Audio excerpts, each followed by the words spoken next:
this computer.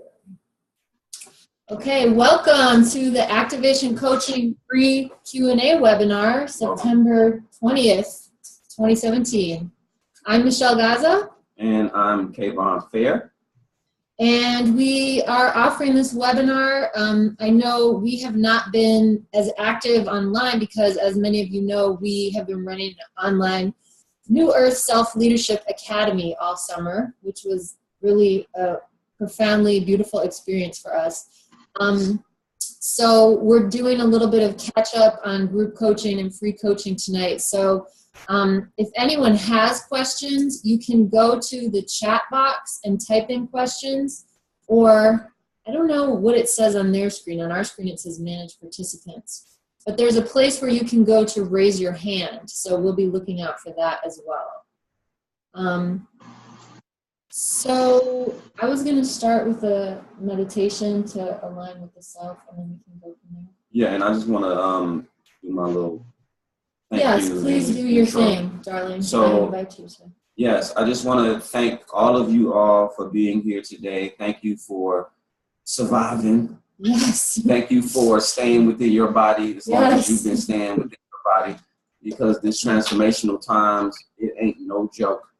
All of us want to go back home, whether we know where home is or not. Yes. So just know you ain't the only one that feel the way you feel. And it's a lot of us out here that feel like, you know, we may not be on the right planet, or we may not have even been born to the right family.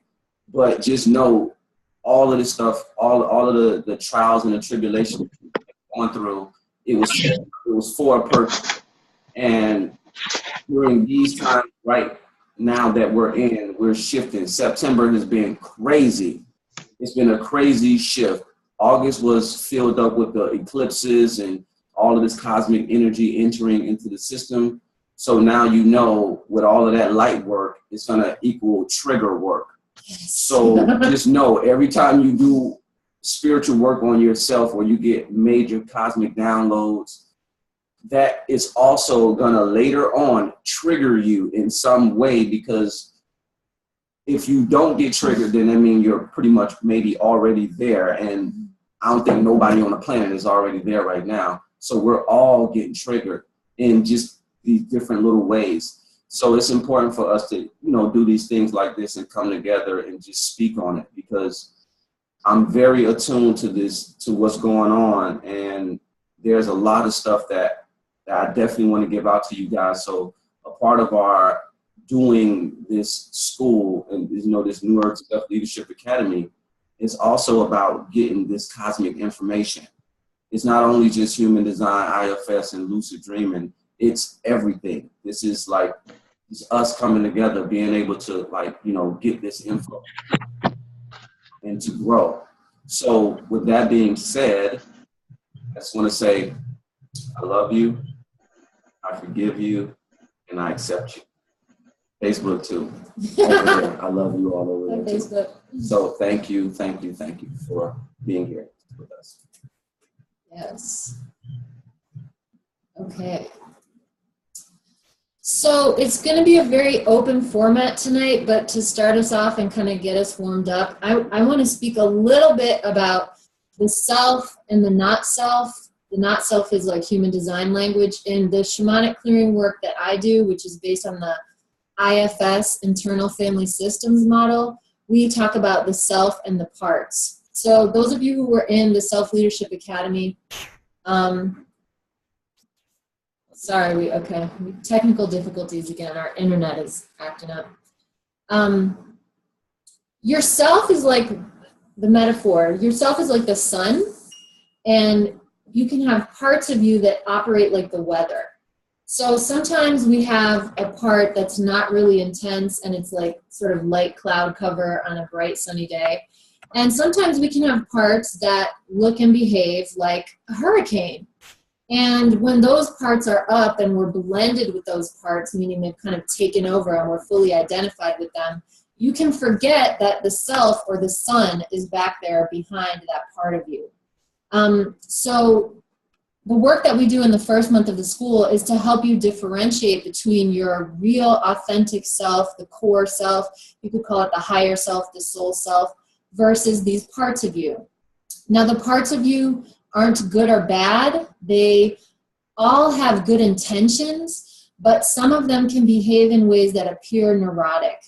The reason they do that is because they are stuck in a belief that's based on something that happened to you in the past. So what appears to be neurotic is actually based on an internal logic that is rooted in some sort of traumatic event. And everybody has this. I don't care how normal or well-adjusted you are. Everybody has false masks that they wear. And to certain degrees, these can be really quite functional. Sometimes you have a certain part or personality that's sort of blended with you when you're hanging out with your grandmother. Probably a very different part that you're blended with when you're on a hot date with somebody that you want to have sex with. Probably very different energy. So it's normal for us to have these different weather systems or parts, and they can all be healthy and functional, or they can be dysfunctional. There's a whole range.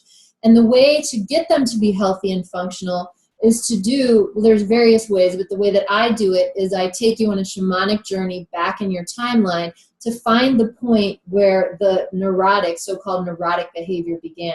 And there's always a reason for it. So even people who mutilate themselves, even people who drink like they're trying to kill themselves, all these behaviors are really designed to keep that person numb because they have some unresolved trauma within them that they don't know how to heal, they don't know how to face, and they don't know how to get rid of. So, for example, let's just give you a feel of what the difference is to know that it's a part versus yourself. Consider these two statements. I am an alcoholic versus I have a part of me that uses alcohol to cope with feelings, thoughts, and sensations that I don't know how to handle. Very different. So as much as I know there's a lot of great stuff in the AA movement, and people should work with what they resonate with, so I'm not here to down any other movement. But one issue I have with some of these movements is they require you to identify with the part of you that uses alcohol and make that your whole identity. And that's what our medical system does. It takes your most severe symptom and labels you with that as your identity. So if you have a part that has an OCD pattern, now you are an OCD person. And that's just really not accurate when you start to go deeper and look at what's going on. So one thing I want to talk about now before we do this little meditation, in the spiritual community, a lot of us have what we call self-like parts. These are protector parts that blend with us, and they know how to mimic the higher self. And sometimes they do a very good job. You see these in meditation teachers, yoga instructors, the clergy, and so forth. A lot of times people, they're putting on a front, pretending to be the self, but it's not the real self there because this part of them is afraid to let them be the real self. Our parts are not self-being, often either doesn't trust the higher self, doesn't believe in the higher self, and oftentimes doesn't even know that you have a higher self, which can sound kind of amazing to some of your more conscious parts, but I would say most people in the world are carrying around bits of their consciousness that are not aware that they have a higher self. Many people, if not most people, walk around being led from a part of them that's 7, 8, 12 years old, and that part is making major decisions in their life. So this is why it's important to know the difference and be able to sort of tease them apart, which is one of the first steps, which we call unblending. So I'm going to give you the qualities of the self, and then we're going to do a meditation to embody that and bring that into the body so you can kind of get a experiential feel for what that is. The number one way we can distinguish the self from a part, parts have agendas, the self does not. Very easy shortcut. If you're feeling an agenda, if you're feeling stressed, if you feel like you've got to reach some type of outward goal, that is a part. The self does not have an agenda because it exists beyond linear time. So It's here to be. It's here to be. You could maybe say it has an agenda to grow and expand and experience. That would be its only agenda. But it's not in judgment of anything. It's not in fear of anything. It doesn't hate anybody. It's not mad at you for drinking all that alcohol or being OCD. It doesn't have weird hang-ups. And importantly, it's not scarred by these scarring experiences that our parts are experiencing down here. So it's this part of us that no matter how terrible the storm and the weather is still calm and centered and clear. So there's a bunch of words that start with C that are the qualities of the self that everybody has, no matter what weather they appear to be showing. Even people you know who seem like a hurricane at all times, maybe it's a manifesting generator that's got a lot of 3 energy that can be very chaotic. Oh, yeah. They still have a self. So the qualities of self, these are the markers to let you know when you're resonating in your core self. Again, calm, clear, courageous. And it's important to know that the courage of the higher self is a very centered courage. It's not a courage that needs to prove itself. It's not this Hollywood bragging, trying to cut people's head off to show how brave it is. It's not like that. It's a very centered courage based in connection. Because the higher self is aware that it's connected to all that is, courage is really just a natural state of being, because if we're all one self, why would I be afraid of you or you be afraid of me? And that connectedness is really important because it's a connectedness that allows us to drop the neurotic habits of codependency, of rescuing, being a victim, being a savior. All of that dissolves because this is a connectedness that is pervasive and there no matter what. So there's no panic. You don't have to panic and feel alone when you recognize this level of connectedness. What else did I not say? Creativity. Oh, and most important, well, not most important, but very important, is curiosity. So your higher self, again, doesn't have an agenda. Instead, it's very curious. So this allows it to be like an open witness of whatever's coming up for you. So right now, so that you can have an embodied feeling of what this center of your being feels like, we're all going to just do a little meditation right now.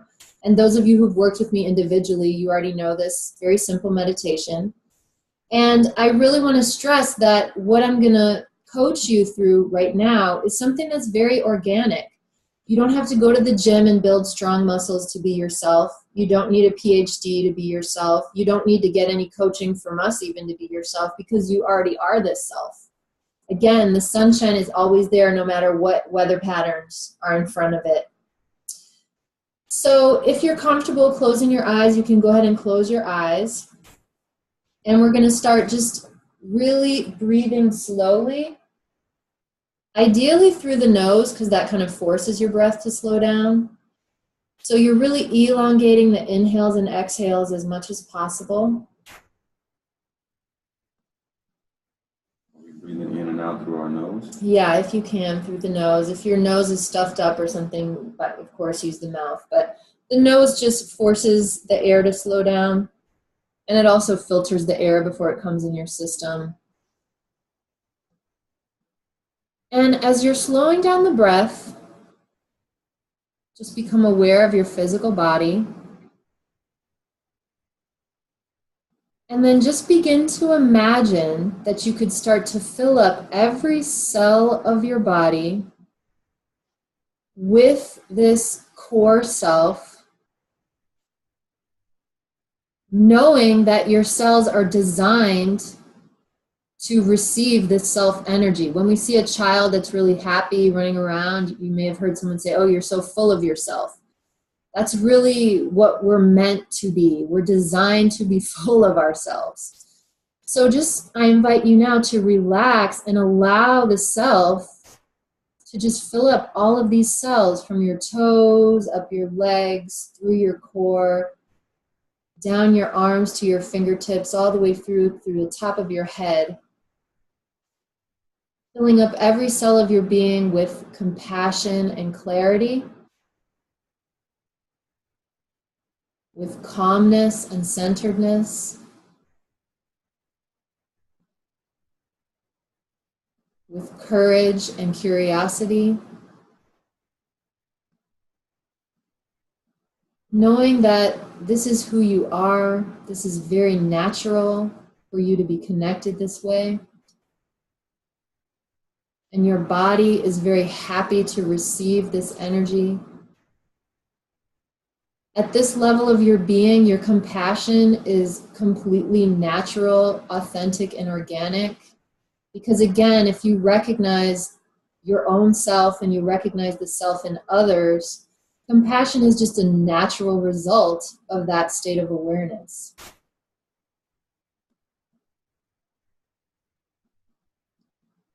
So just continue breathing that in.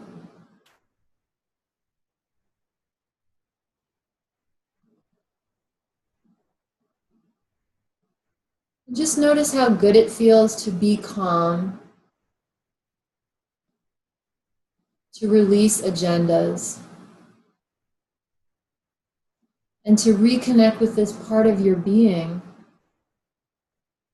that can magically support you and guide you no matter what, no matter how big the hurricanes, no matter how much rain is falling or snow.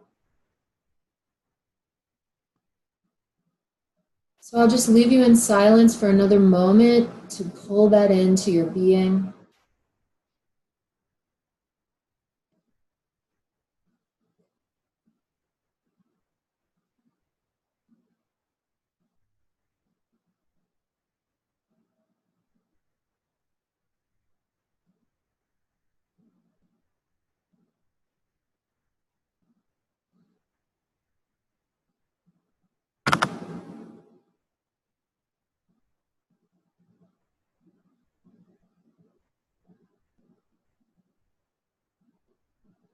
And so everyone is going to be having a different experience with this. Sometimes you can snap right in very easily. Perhaps now it was quite easy to align with this energy because presumably nobody is too triggered from what we're doing right now. And while this is a very natural thing to connect, what we do need to develop as humans is the capacity to connect this way when we are triggered. So we're practicing it right now in a controlled environment where things are naturally very calm. And all of us pulling in this self energy, we're kind of supporting each other to do it. And the more that we practice doing this when we're not triggered and we are calm and external circumstances aren't really pressing on us, the easier it is to find our way back here when the triggers come, which inevitably they will. Because the chaos never ends, expansion never ends. There's no end to this game of existence. So it's really helpful to learn how to connect back here and recenter. So no matter what chaos comes, you know that you have this safe place that is who you actually are. This is your true identity. Beyond space and time, beyond this incarnation. So if you want to just stay there and keep meditating and stay in this place, that's fine. I'm going to open up the floor for anybody who wants to share their experience, anybody who has a question, anybody who wants to let me know, even if it's just, yeah, that was super easy, great, or I just couldn't connect at all. And as I say to my clients, there are no bad clients. So if you have trouble connecting, it means there's a part of you that's up that just needs some love, attention, and compassion from you. So we're probably not going to be doing too much through Facebook. So Facebook, folks, if you want to ask questions, we're on Zoom, and all the info to join us is on my Facebook page or on the Activation Coaching page. It should be towards the top. And that's www.activationcoaching.com. No, I mean the Facebook page. You mean Activation Coaching? Yeah, there's a Facebook page of Activation Coaching where the information is. Okay, so I don't see any hands right now or anything in the chat room. Can you hear me? Yes, sir. I had a question about just since during meditation, sensations of heat and like sort of, and how what to define those as, or sort of what it means when you feel those, just kind of as your body travels through the moment. Well, everybody's different in their experience. Sometimes I do get that warm type of feeling when I'm pulling in the self, just because it feels so good. You know, it's like being in a warm bath and being held. It feels really incredible. Sometimes it can be another part of you that's like really happy and excited, because our parts get excited when the self comes around, because they're like, oh, finally, some support. Other parts can get triggered and freaked out. There's a whole range of experiences. So it kind of depends on the person, but you are bringing in an influx of this massively powerful energy. You know, what was that thing you're saying? We're like 13 suns? Yeah, more than that. About the power, 18, 13, whatever it is. Yeah, your being is like a massive sun of its own. Yes. And I want to say something about that too. And so what you're experiencing as well, and for anyone who's doing meditation, when we go into these meditative still type of states, what actually is happening is your vibration is increasing. So it's weird, because it's like you slow down and then you get faster. So the closer you get to the self, which is like a sun, an internal sun that's burning constantly, the closer you get to the self, the closer you get to that original energetic state of being in this perfect, it's almost like a perfect temperature. But because we, depending on how far away you are from that, then it'll, for my experience, when I first started, I used to get heated up a lot, just super, super, super heat. But as I continue to keep doing it, it's like, it's not so heated now.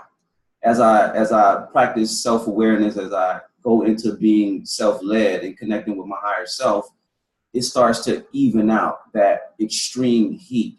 But that extreme heat, like you say, it's parts of you that's super excited, like when you're a child.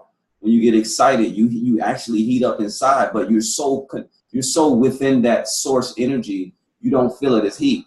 It's just excitement. So there's the heat from your literal cells vibrating at a higher rate, and because you're sensitive, you can feel it. Some folks aren't sensitive enough to even feel the heat that deeply. So if you are really feeling heat, that's a good sign that you're in tune to the inner workings of yourself.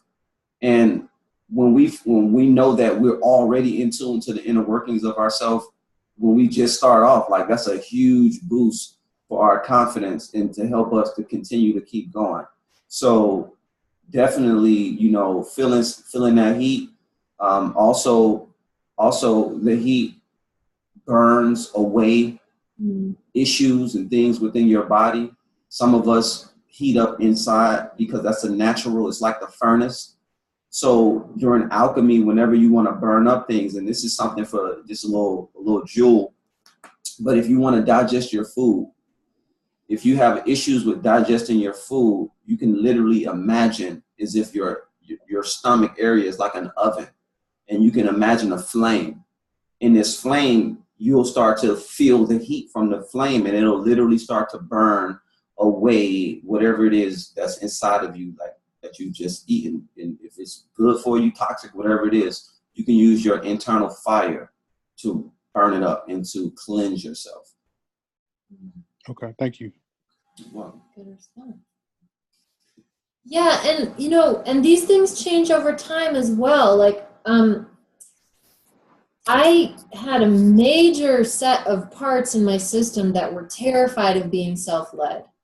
And I feel that there are a lot of people that have this issue, because when you're young, self-leadership can be dangerous.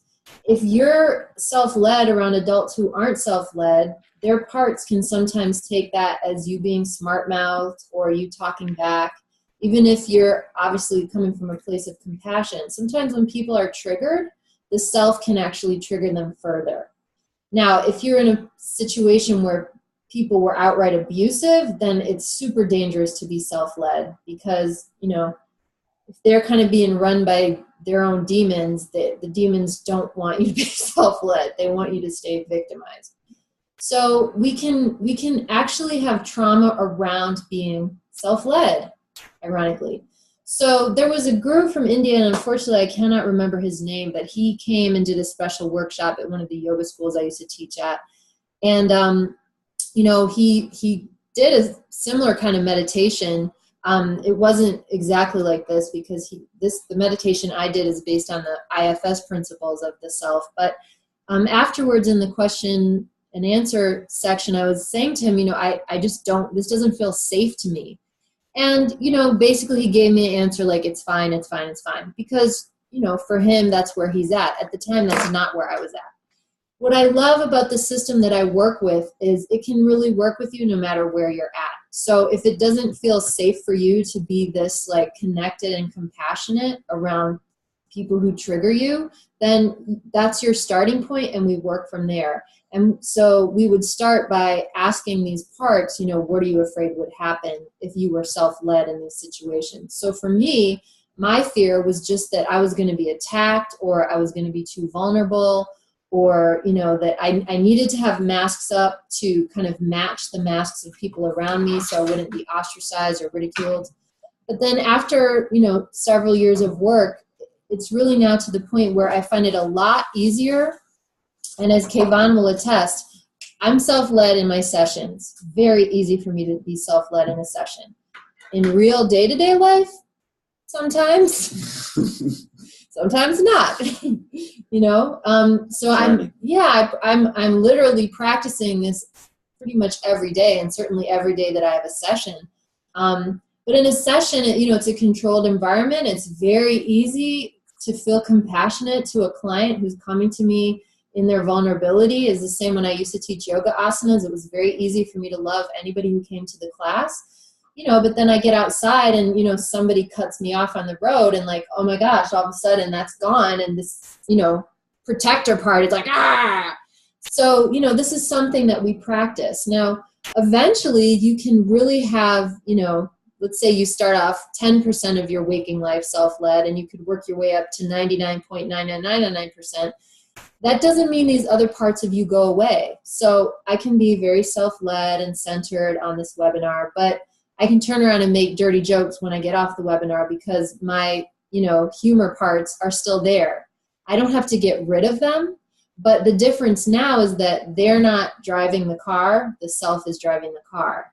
So it's really important for our parts and our personalities to know that being self-led doesn't mean you get rid of your personality.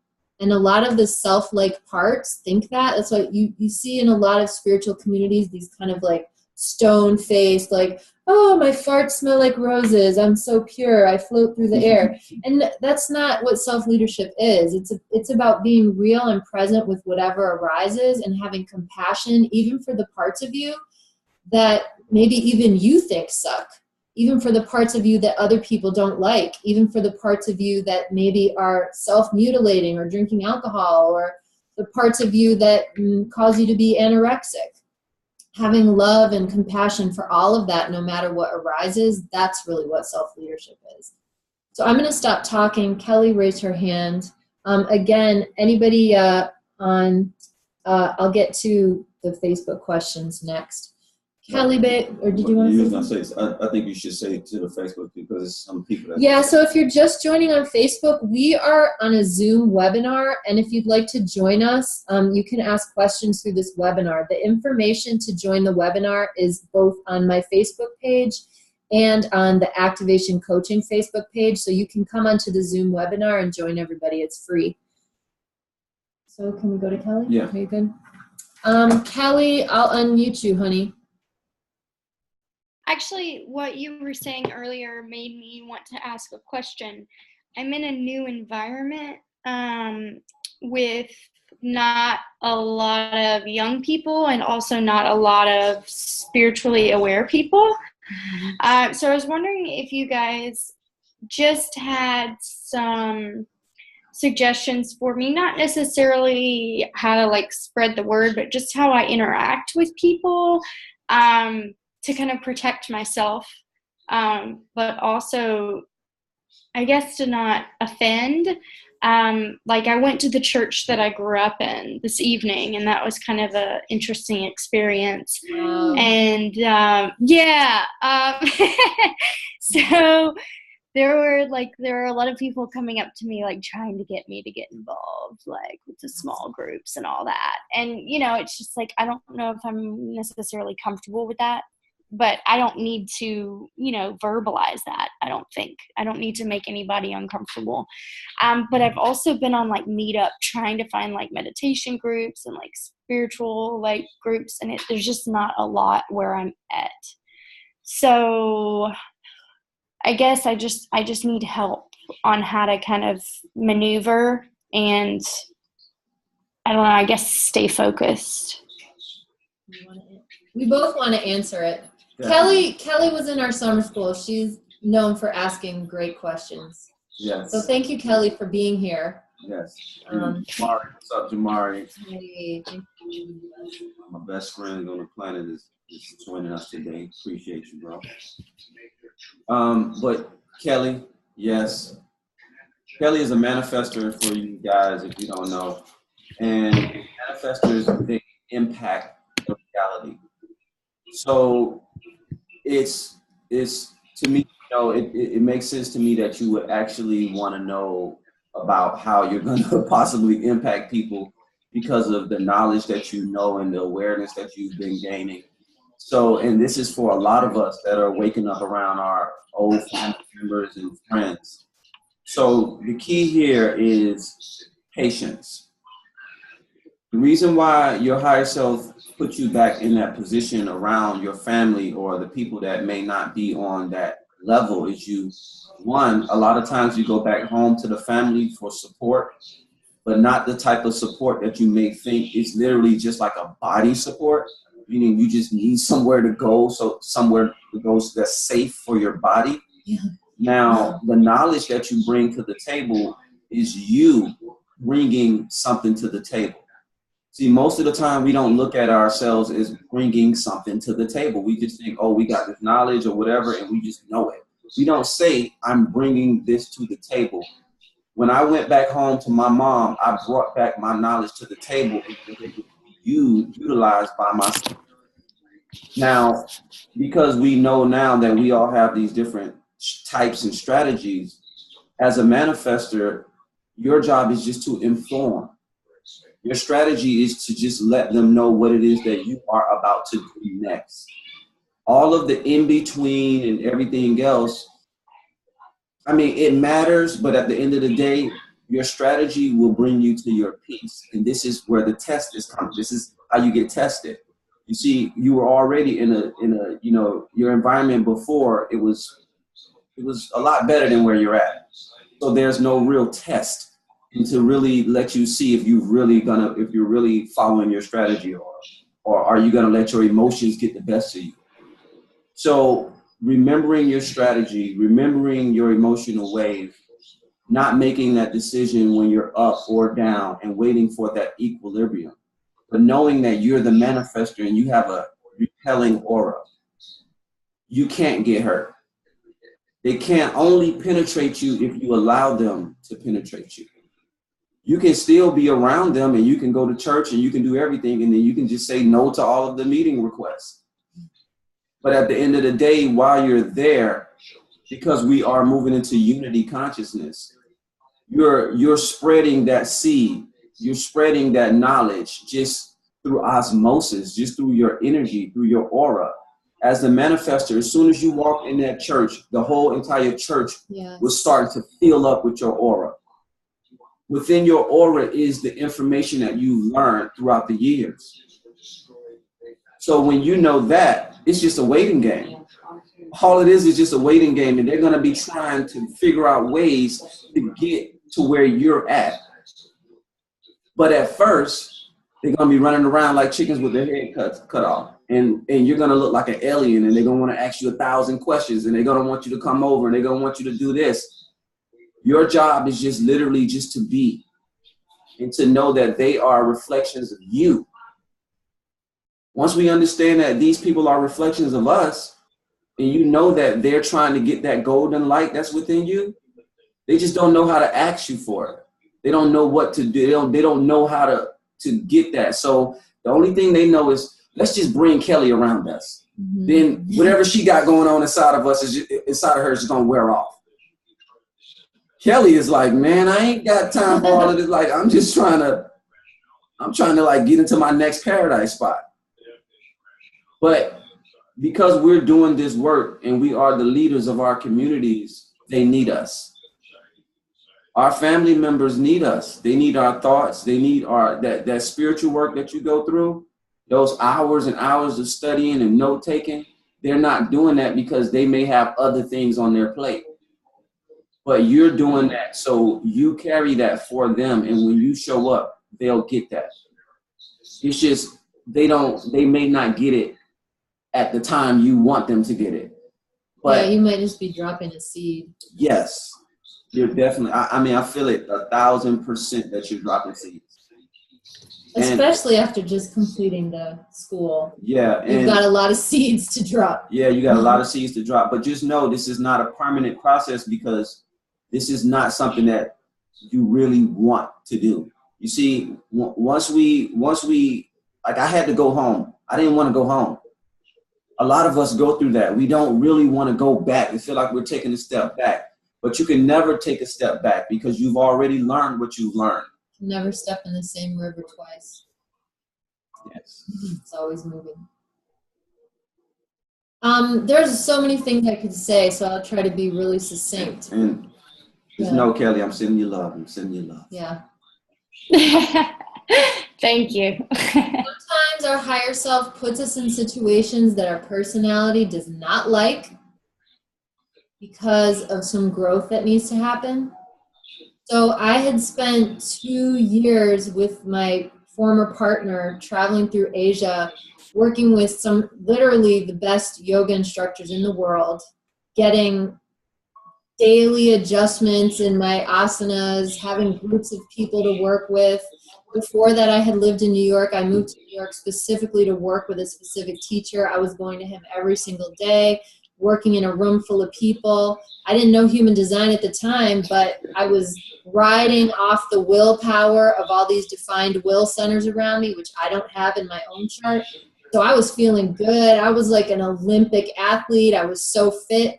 And then after my relationship ended with this guy, I was in Australia alone. Nobody who practiced the yoga that I practiced, practicing by myself. And I was like, well, how the heck am I going to do this? And I went through all type of ego stuff and frustration. But now I only really want to practice yoga alone, because that experience showed me the depth of what's available when I practice alone, and I'm not distracted by other people's energy, and I'm not falsely over practicing with my physical stuff because I'm riding this energy that isn't mine. I started having communications with plants. When I practiced in the yard, I would literally be telepathic with plants. I would never have picked up on that if I was zooming through my practice with 20 people in the room. I paid attention. So all this other stuff, all the cities started to really, really unlock. Things had already been happening, but it was like, super transformer time, because I was stuck alone practicing. And I had to go deeper and find out about things that were obscured when there were other people around. So there's that. That's huge. Yeah, I totally went off the map. Mm-hmm. I ain't gonna, like, any of my friends that know me, I totally went off the map. And I was by myself. Mm-hmm. And I was going in, and Michelle, you hit it 1,000%. Sometimes it's literally, we just need that isolation. We've been in school, preschool, so regular overstimulated, school, way overstimulated, overscheduled, overstimulated. You got jobs filled up with a bunch of people, so yeah. Or like when we were living in rural Colorado, supremely isolated. The nearest neighbor was like a mile away. And that was how we learned the importance of community. by having no community and seeing how freaking hard that was. Because it's really hard. I mean, we have a companionship channel. For those of you who want to know more about that, join our online school. We get along really well. We can spend a lot of time together and not get tired of each other. But when you've got no restaurants, no grocery stores nearby, it's nothing. If you want to eat, it's you. And if you forgot the ketchup at the grocery store and it's a 45-minute drive, well, you're just going to have to enjoy your food with no sauce. It's that dry life. Suck it up. It's that dry life. So we by having it taken away from us, we have learned to appreciate it so deeply.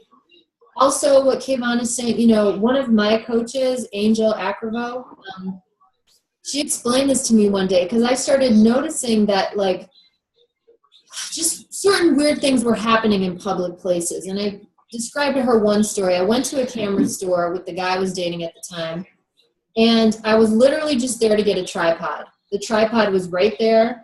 There was no question. I knew the one that I wanted, and the sales guy said, "There's one in the back. I'll go get it."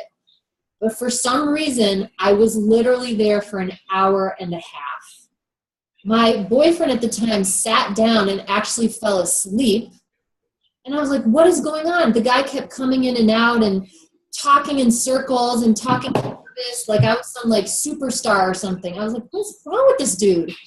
So I was talking to my coach. I was like, yeah, I had this weird experience the other day. I'm not quite sure what happened. And she said, you were being put in that camera store to download light codes because cameras can put light codes into films that can be spread amongst people. Yes. So if you want to move more freely, speak to your guides before you leave the house and say, not today. Can you ease up today? And you can do the same thing, Kelly, before, and this goes for everybody, manifestor, projector, whatever. We have teams on the other side of the veil. Even if you don't believe they're there, they are there. If you never acknowledge them and show no gratitude whatsoever, they still help us. So, but if you start to communicate and open to them, they can help even more because they have to respect our free will. So by inviting them in, you increase the efficacy of the partnership. But you can say to your guides, I just want to go to the grocery store today, or I just want to go to the church group just to say hi, and please just, you know, let me leave quickly in peace. So there's that. Now, we could, let me just see if there's any other questions up, because I was going to do like a little sample coaching around the issue. I know someone had a question, and Kelly, we hope that helps you out. And, yeah, does that help, Kelly? Because we could also do a whole session about what the fears are. And Pops over there, Zambu's yeah, hey Pops, nice to see you. I don't really know how to do the. Yeah, I think it was just like a general navigation, but I think you kind of summed it up with following, you know, the strategy and authority. I think that's probably the simplest of the answers. Yeah. Yeah, but I'm also an energy healer, and I haven't quite started the chapter on the aura shields. So I'm thinking I'll probably shield up soon too. I just don't want to miss out on any opportunities that way. So I just didn't know if there was another secret, you know. Oh no, yeah. Just know, Kelly, they're you. Yeah. All of those people, they're you. If we look at everybody as us, then you can, like, you'll really start to see them. You'll start to see the little parts of them that's just like you. And you'll be like, okay, I get you. I see you. And it can be a reflection of an older part of you that's not so present right now. Yes. Yeah. Because we all had to do that. We all got, I know me, my grandma was heavy into the church. And she drugged, not dragged, drugged me to church. You know, and I had my little feelings about it, whatever, you know what I mean? But as I see it now, and I know how much, you know, there's so many people out there that's not getting this information, you know, for whatever reason. You know, nobody's telling them to be self-led. They're telling them to just bow down and follow my instructions. You know, they're not telling them to go inside and to figure it out themselves. So, you know, you're bringing something huge to your community now. So when you look at yourself that way, and you look at yourself in a light, in that high of a light, it changes things. The vibration changes. It changes everything around you. But you got to see yourself as that important, because you are. And sometimes I learned this the hard way, but somebody said this to me once and it got through. Sometimes it's all about what you don't say. Mm. Yeah. And the most powerful shaman in the room doesn't say a lot and usually speaks last. Does a lot of listening. Mm-hmm. So, you know, again, a lot of us have masks that will talk nervously. They'll talk us into stuff that we don't actually want to be involved in. We are social creatures, so we want to be connected. And sometimes if people around us only know how to connect part to part, we'll fall into blending with our parts because it feels like that's the only way to connect with them. But then, of course, that's a very shallow level of connection. By being in yourself and just practice being compassionate or calm. Just choose one of the C words: compassionate, calm, clear, centered, creative. Choose one of them and just focus on being that. And let that level of your being initiate, since you're a manifestor. Yes. Or if you're a generator, respond, and so forth. I'm not saying this is something you can do overnight. Practice doing it when you're not so highly triggered, so that when you get into the triggering situations, you can kind of peel yourself away from the angry protectors or the frightened inner children or whoever's coming up, and just let the self come out and ask those parts to just step aside. Now, our parts are not going to step aside if they've never had a meeting with yourself. This is why I do the private sessions with people, because I literally bring yourself into the scene with the little injured part or the angry protector part or whomever, and be like, hey, there's a resource here that's way more powerful than you. And if you hand over the steering wheel to this resource, your life is going to not only be easier, it's going to be way better. On top of that, you can stop doing this defense or this fearful thing or whatever the habit of that part is. A lot of our parts, they literally don't know how to do anything else because they've been doing their job for 10, 20, 30, 40 years. They don't even know it's possible to do things another way. We have parts of our consciousness that just cannot conceive that we are so powerful that they could stop being defensive and we would still be safe. So this is the process we take people through in the school and also in the private sessions. But, you know, in a 3-month program, we're just giving you the tools and sort of getting you with your training wheels, but you got to, you know, keep up the practices on your own. So somebody asked on the Facebook group, how do you integrate the two? So I'm presuming that's integrating the parts and the self. So again, the self is always there. It's natural and healthy for parts to cycle, just like it's normal to have weather. But the idea is not to get rid of our parts, but just to bring them into a healthy state of being. And we do that by introducing the parts to the self so they can trust the self. Yes. And also I have an easy little technique that I do personally. And I learned this from a DNA coach named Peter Rogan. Yes, Peter and Lana. They're great. And if they are watching this, we love you guys. We love you. And let me tell you guys, I'm talking about DNA code activation, and it's real. You feel it. And this guy, he gave, so simple of a technique. Literally, what I do, I adjusted it. He has his way, he has his specific way, and he kind of does it, this energy with his hand. But with me, it was important, just the words. And the words was connecting to my higher self. I just say it 3 times. But I look in the mirror, and I talk to people, a lot of people about this mirror work that I do. And the mirror is supremely important because it's kind of like you can use the mirror as your imaginary higher self. So the person that you're looking at in the mirror, you can just imagine that that's your higher self. So I look at myself within the mirror and I say, connecting to my higher self, connecting to my higher self, connecting to my higher self. As I say it the third time, then I go, I am connected. That's just the first word that comes. Now I started to add, after I say it, I say, show me the light. And I won't leave the mirror until I see a sparkle of light shine in my eyes. And a lot of us don't know this, but it's there.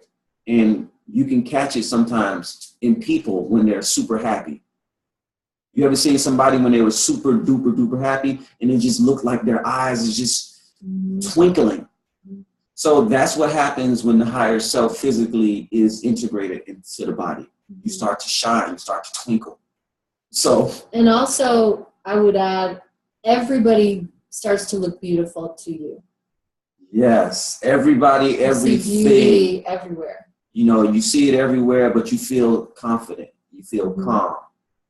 You know, and it's important. And to me, it's so simple. You know, and I do it before every reading I channel my higher self. So I don't do my readings or the sessions as Kayvon. I do them as my higher self. And I've been doing this for a while now, meaning some years. So it's more now of a channeling thing. And as you start to just say the words, most of us, we got to understand we have a throat chakra. The throat chakra is the manifestation of the thoughts and the emotions. There is wrapped into that word. So whatever word that is going to be the concreted down form. So this is why we say words are spells. This is why people say that. Words are important. So you can speak your power into existence by just knowing and just saying those simple words, connecting to my higher self. And feel it. Really feel the connection. And I mean, pretend to feel it. This ain't no, connecting to my higher self, I don't feel nothing, man. I'm just, no. Feel it. Pretend to feel it. Yeah. Fake, feel it. Whatever you got to do, imagine that it's happening. Because as you say it, everything else you say happens. So that has to happen. Well, and I would say that if it's not happening and if there is resistance arising, then pull in some curiosity from the higher self. It's so great to ask questions. What am I afraid would happen if I embody the higher self? What am I afraid would happen? Some of you may want to ask yourself right now, what am I afraid would happen if I walked around compassionate and calm all the time? What am I afraid would happen if I stepped into my courageous, clear self and I spoke from that place and I made my decisions from that place and I connected with everyone from that place? What am I afraid would happen? You may get some answers now. Maybe in a few days you want to ask yourself again and journal about it, because everybody's got different things that get triggered. So, you know, we do a lot of work in the school returning to this question, you know, what's blocking? And then whatever the block is, okay, well, can you love that block? And by loving it and welcoming it, we invite it forward. This is what I do in sessions. Well, let's invite that part to tell us more. Well, I'm afraid of being self-led because I feel people will take advantage of me. Okay, so tell me, has that happened to you in the past? Did that happen to you? And then the part will tell you about, yes, you know, I was really open and you know, connected in high school and people were really mean. So I decided I would never be that way again. We have protectors whose motto is never again. We call these the inner managers. They are proactively trying to avoid any trigger ever again for all time, which is great to keep you kind of numb and safe in a shallow sort of way, but it also keeps you disconnected. So it keeps you from a deeper experience of connectedness and joy. So this is the work that we do. And again, like I said, there's no end to this journey. So we don't get rid of all the parts and just be only the self. We always will have these parts because we have lots of aspects of ourselves. But the idea is to be able to find the way to the sunshiny center, no matter what part is coming up, no matter how triggered you are, no matter how much your partner is doing that thing that gets on your nerves and they won't stop doing it. And you try to, you know, make it like it's something about them. It's not really about them in the end. It's always bringing it back to you. What is it doing with you? What would it be like if your partner could do that thing that annoys you and it just wouldn't bother you at all? What would it be like if it just didn't bother you? So we ask these questions and then invite these parts of us to answer them. You know, well, it wouldn't be cool because he does that to get on my nerves and to tease me, and he's doing it on purpose, so I'll never be cool with it. You know, and so then you negotiate with these protective parts. Some of us have really strong warriors that put up real big force fields. So just remembering that those habits are there for a reason. Neurosis isn't actually neurotic, it's just not in present time. So if you started a neurotic pattern because when you were 8 years old, you were severely abused and no one believed you, and now you're like cut off and cold, is that neurotic, or is that just an unresolved trauma and a part of you that doesn't realize you're not 8 years old anymore? When we have these severe traumas, parts of us literally get stuck in time and in like a consciousness bubble, and they don't progress with the rest of our consciousness. So then when they get triggered, they can come up and you can start making decisions again from that closed off 8-year-old. So we do this work. Then in the second month, you know, we do all this work with human design, which helps all your parts to understand the template that you came here to embody in this lifetime. And once you have that verification, it's very easy to release all the not self-programming that was forced upon you by people who just, they didn't know that you were a 4-6 manifesting generator. They just didn't know. And they were a 5-1 projector and couldn't understand why you didn't behave like them. They just couldn't understand. And on top of it, they were running a program that wasn't even correct for them. So what a zoo, what a circus. Oh, can we just forgive everybody for being confused? What if we just all forgave everyone? What if everyone were forgiven? What would that be like? What if even Donald Trump and the whole Bush family were forgiven? What if Donald Trump ain't the North Korea dude? Yeah. I don't even know his name. I just call him the North Korea dude. Yeah. Now, if you can forgive him, if you can forgive North Korea, let me tell you. I don't know. To me, you're a master. I find him easy to forgive because he's so obviously, completely they just overrun by a frightened little boy inside of himself. And a lot of people are. But having said that, if I were living under his regime, I might not feel the same way. It's really easy to feel that way because I'm over here and he's not keeping me from having internet and whatever, you know, crazy rules. Yeah, so it's just it's a lot of that. So I like to, you know, I want to forgive all of these people. You know, we can send out our love and energy and transformational healing energy to all of them because, like I say, they're still parts of us. You know what I mean? Now you don't have to live in that reality. You don't have to agree with those individuals. But once you are able to let them go and focus on whatever it is that you need to focus on, then that's when you start being in those realities to where, you know, you're outside of the damage zones. And in order to do that, you got to heal yourself, though. And you must heal. Because yeah. Everything in the reality is a reflection of what's happening inside of you.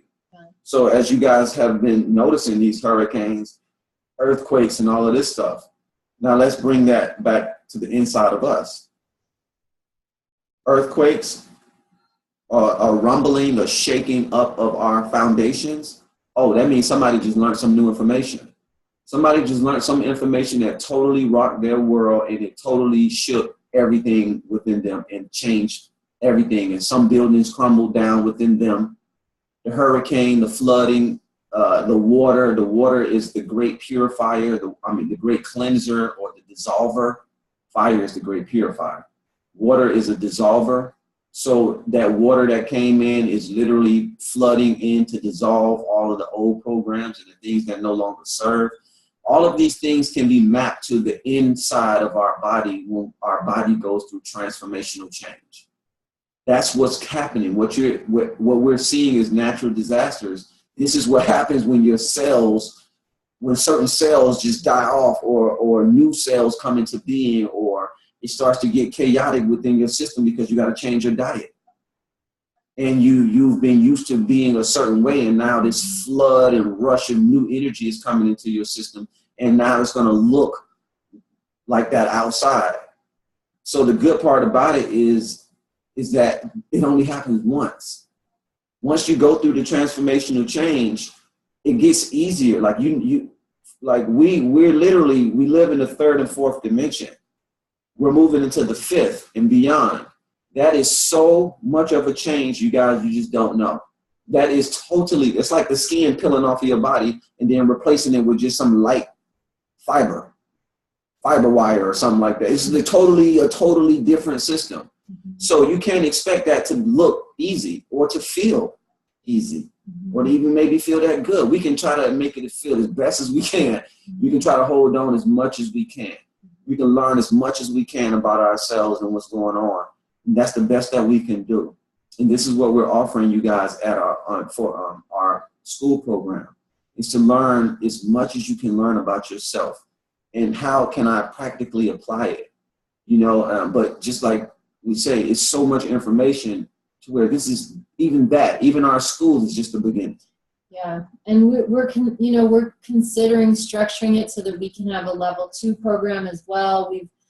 We've been in discussion with bringing in guest teachers and other teachers to expand the curriculum, but I kind of feel like even if we don't do any of that, what we're offering already is so nutritious. There's so much in there because, again, we're speaking about things tonight. We gave you a little experiential meditation, but to really put that into practice, it's gonna take time. It's gonna take a lot of work. And those of you who've had a human design reading, you were told that it's a 7-year process to integrate that information. So during that time, we need support. We need one another. It really helps to be around other people who, like Kelly, are in a situation where they're the only one in their community doing this work right now, and it's kind of lonely. So sometimes you just need someone to talk to, to get some feedback. So that's what we provide in the school. I would like to speak about polarities and politics for a moment. I mean, I honestly, I want them to ask questions. I could say it before we close. Because in all honesty, just politics and all of this is just a distraction. Well, that's exactly my point. Oh, you just want to talk about it? Yeah, because I want to talk about how it functions internally. So political polarities, the us and them, the left and right, Democrat, Republic, there's no healing possible at that level. Because the polarization is all about protectors who are just butting heads. The motivation of all protectors is to keep you numb. Keeping numb is not the same as healing. In order to heal, you have to feel. But the protectors are afraid of feeling because they're not aware of the higher self. They don't trust the higher self, or they don't have faith in the higher self. They don't have experience of the higher self taking the lead, so they don't believe it's possible to heal your pain, your trauma, your confusion, your abandonment issues, whatever your issues are. So basically your protectors will encapsulate that, put it deep in your inner basement, and then create distractions like us and them, politics, this gender, that gender, this race, this class, that class. All that does, there's a saying, when the water buffalo fight, it's the frogs that get trampled. And that's exactly what happens with all this social justice stuff. People who I know mean well are really just fueling distractions that take us further and further away from the confrontation within, which is where the healing happens. Once we can heal these inner parts, which we call exiles, the exiled inner children, with the pain that you don't think you can bear, that get thrown in a dungeon so you don't feel it. Once we approach them and we learn, it's actually very easy to heal them once you get access. The challenge is getting past the protectors who've lost faith. And the political system is all about people who are not self-led. You wouldn't join the political system if you were self-led, because self-leadership is about transcending duality. Politics is about facilitating duality. You don't see politicians say, wow, everybody's got a perspective. Let's join our perspectives into one unified consciousness. They're not saying that. It's like, we're better, they're worse, they're dumb, we're smart, they're corrupt, we're not. But they're all doing the same thing. Even the well-meaning, politically correct, bleeding heart green parties, it's still polarization, and there's no healing there. So we're teaching you the courage of transcending polarity. The courage of having compassion even for someone who's supposedly your enemy. The courage of having compassion even in a simple situation like returning to your childhood church that just really doesn't match who you are now. That takes courage too. And that sort of courageous act is, I would argue, actually more important than marching in a rally or these sort of real demonstrative courageous acts, because it's real. It's a real, it's real, bringing your presence in a situation where you can actually be effective. So I don't want to use a negative language. So respect the little things that you're doing, because they're actually really big things. One little act of self-leadership and real presence is worth 30 million political rallies. Yes. It's worth, actually, you can't even put them on the same scale. So that's all I wanted to say. But does anybody else have questions? Anybody put their hands up? You can type in the chat box. Let's see. I don't see anything in the chat box. And Rhonda, I'm just going to unmute you for a second because I know you were having trouble muting. Did you have any questions or comments? Well, no, I haven't. Actually, well, I kind of wanted to know, I've been reading, what is the book? A Course in Miracles. That's a lot about sort of oneness. Okay, I see smiles. Hi, y'all know about that. So is that part of this philosophy, this whole Course in Miracles? I mean, it's really a lot going on in that book, but I'm sort of noticing some threads about what you guys are saying and some of the things that are sort of there. So I'm kind of wondering, do you guys use that? Like, is that part of this whole process, some of that stuff, or none of it, or Yes. what do we got? You know it. You know it. We Yes. definitely are following Right. the Course of Miracles. Man, that's some really hard stuff in there, man. They are not playing. Like, okay, woo. Because it's So yeah, but I'm hearing some themes that are very very similar. The oneness of mind, the forgiveness, we're all the same. Yes. Just a whole nother, so just a higher level of thinking. So yeah, I'm kind of wondering, okay, so And just yeah. to let you know, like, all right. I've been, the Course in Miracles, it literally gives you 365 days of assignments. Like, you have a different Right. every day. I've been on lesson 20 something for like 3 years. Well, I'm so blown away. The lesson that said all thoughts are attack thoughts. Yeah. I had to stop Which there. one? It says all your thoughts. Which one? No. No. All thinking. No thoughts are neutral. No, that's after mine. That's that. one I got stuck on. I was okay with that one. It's when they said. Oh, I'm stuck on 12. Something I can't move past 10 or 12. I haven't gotten that far. I mean, I'm reading duality in the book, right? The lessons, and then I'm stuck on 12. Like, what? I can't even remember it. So yeah, I'm having a difficult time even past that. There's an audio book of it on YouTube that I listen to. I used to listen to that. Oh, really? Yeah, it's nice. I got stuck on the one that it says something like all thoughts are attack thoughts. And it shocked me until I started really looking and listening, and I was like, oh, no. All thoughts are attack thoughts. Oh, my God. What it was saying is that we're so deeply conditioned to see everybody as attacking as an enemy. And I feel like on some level that actually is true. If you look at the political rhetoric and how quickly people align with it, that's really ingrained into us in the colonization process. We've really been colonized to believe that, I feel. Maybe I feel like this whole before you wake up. That's true. Yeah. That is this whole body as a communication tool, and I just, oh my God, I'm suffering, but I'm gonna get through it. I'm gonna get done with it. Look, it's a very but I'm learning because it's so deep. Like it's not meant to be rushed through. No. And no. You can't. Like I like to look at things from when we do sessions and stuff, and you get used to speaking to me and stuff. Like I look at things from all type of different angles. Like to me, there's at least 12 different spectrums that I can look at anything from. So all of this stuff, it has like these different layers to it, and I believe that's what takes this. When you're trying to learn within the wholeness spectrum, you have to learn the layers. So that may take some time. what I didn't, so knowing that there's some threads and some commonality, how exactly is human design? And I'm sorry, Michelle, I really don't remember your specialty. I know what you do, I think, but I don't know the name. Human design, I remember, but what you do, I don't remember. But how are these different techniques, styles, strategies, how are they connected to Course in Miracles?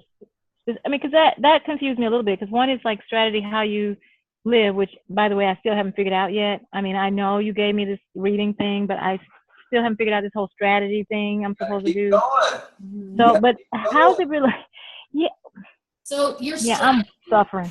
Your strategy and authority aligns you with your higher self. So your strategy is aligning you with getting your aura, like you're working your aura properly, because your aura functions in a particular mechanical way, so you're operating in alignment with that. Your authority is the way that your soul speaks to you internally. Some people it's the gut, some people it's the spleen, some people it's the solar plexus. So by knowing what your authority is, you know, So you know which. Yeah, I don't know anything. I know it's solar plexus, but that means nothing to me. Like supposedly what, intuitive, but okay, what? So I don't know, that's probably a reading or something, but I had one, I still didn't get it. Yeah, so you might need to get another reading. Yeah. So just to let you know, Rhonda, like when I say 7 years process, it's 7 years. Meaning most of the time when we get this and when we get like these readings, it's so different with the human design, because I can't give you your whole entire profile in one setting, because it's too much. So we gotta do more sessions. And this is the reason why this is the main reason why we're doing our school, is so that you can learn everything about that kind of stuff. Like learn about the solar plexus, learn about the throat, the the G center, the gut, learn how to incorporate that in, learning how to incorporate that into your everyday life. Because I'm really big on being able to like really incorporate it into your life. But at first, you just had to get pushed through the gate. You had to get pushed through that gate, and you had to know that you were different. You had to know that you have your own little specific energy and your own chart that's only you. And it's not like, I'm a Taurus, and if somebody else is a Taurus, like we're all reading from the same information. All Tauruses read, and you read that or whatever. But I'm a projector. I'm a 3-5 projector. This person is a 6-2 generator. This person is a 4-6 generator or a 1-3 manifestor. Like it's so different. And we gotta invest in our own self when it comes to our state of being, like our actual existence. You see, we learned history, we learned math, we learned reading. We didn't learn the higher self at all. Nobody said one time, all right, open your book to page 52 and it's going to talk specifically about your higher self. No, and that's why I say, honestly, the university system is a Holocaust on consciousness, because it's teaching you to be led by the mind. That is not anybody's authority. So you definitely shouldn't be letting somebody else's mind lead you. Your own mind isn't supposed to lead you.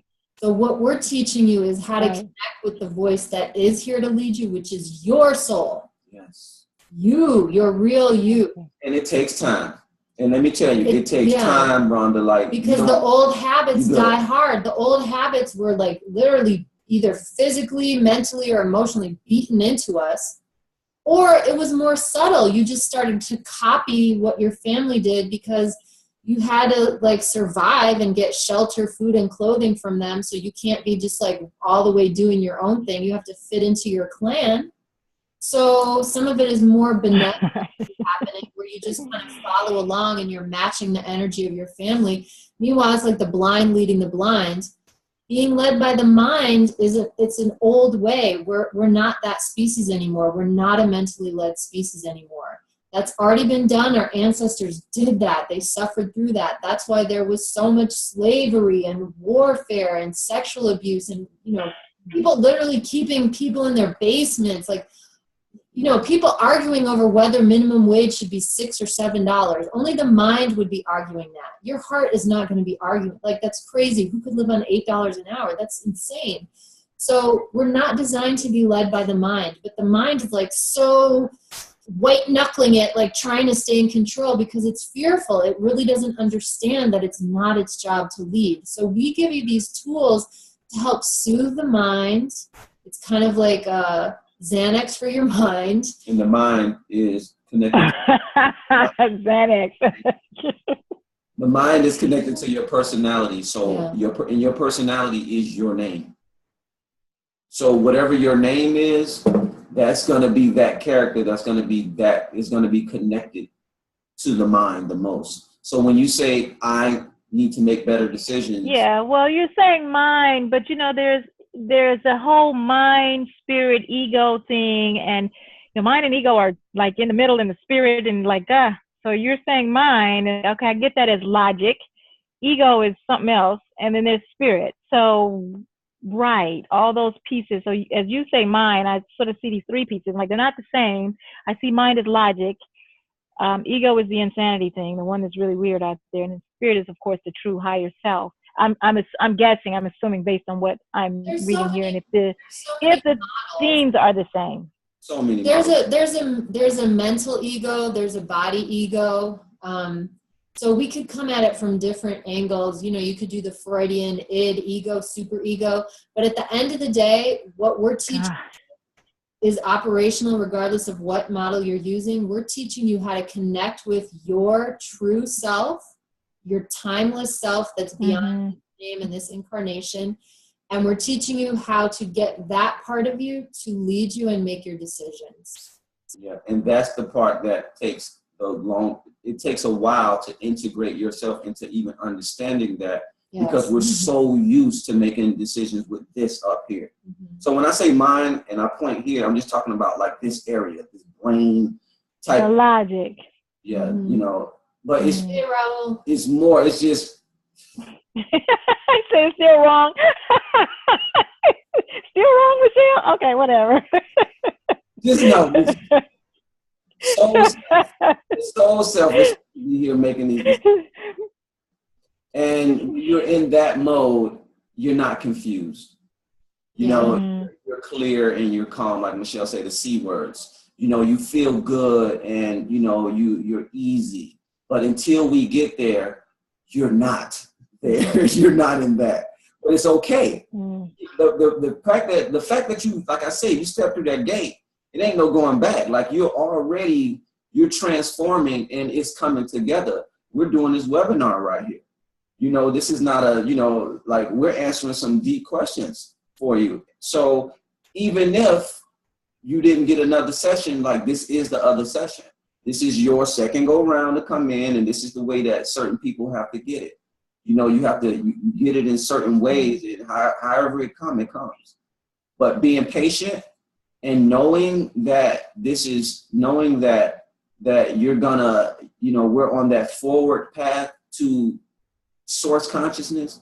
We're done with walking back. You can't even walk back. You can't go back. Like you're only getting pulled forward. It's not that easy. We should kind of have a warning on the website. Yeah, we need a real warning, man. People be like, it's a one-way portal to expansion. And just remembering, only the ego has a problem with the ego. Only the not self has a problem with the not self. Only parts have problems with parts. Your core, true self, higher. I like the term higher self, but really it should be called the expanded self, maybe, because I don't higher, lower. What does that mean? The true self, the core self, doesn't have a problem with any of this. It's not in judgment of any of it. It's not mad at anybody. It's not holding grudges. It's not upset at anybody. It doesn't feel the need to punish anybody. Can it draw boundaries? Sure.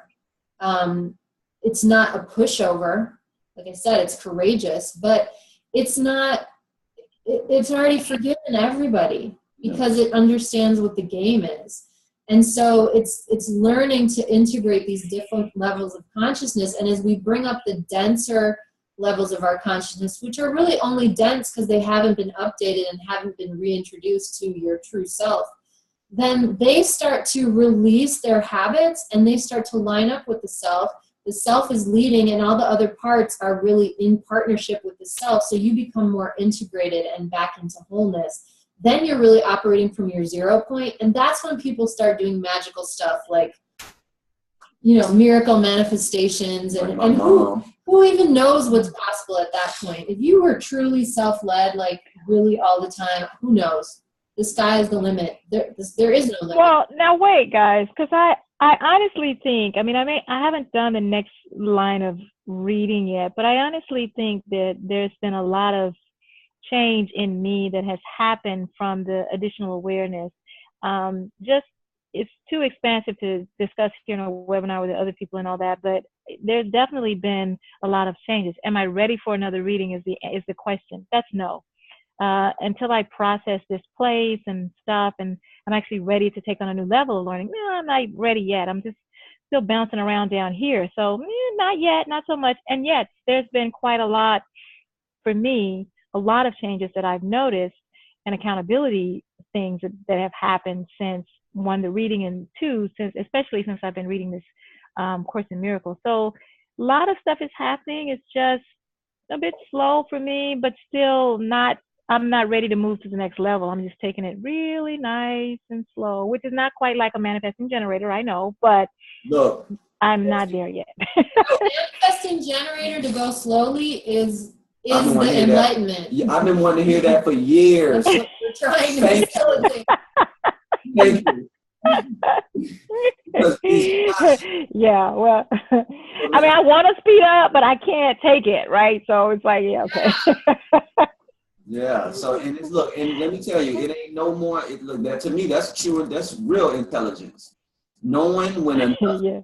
knowing what you're like.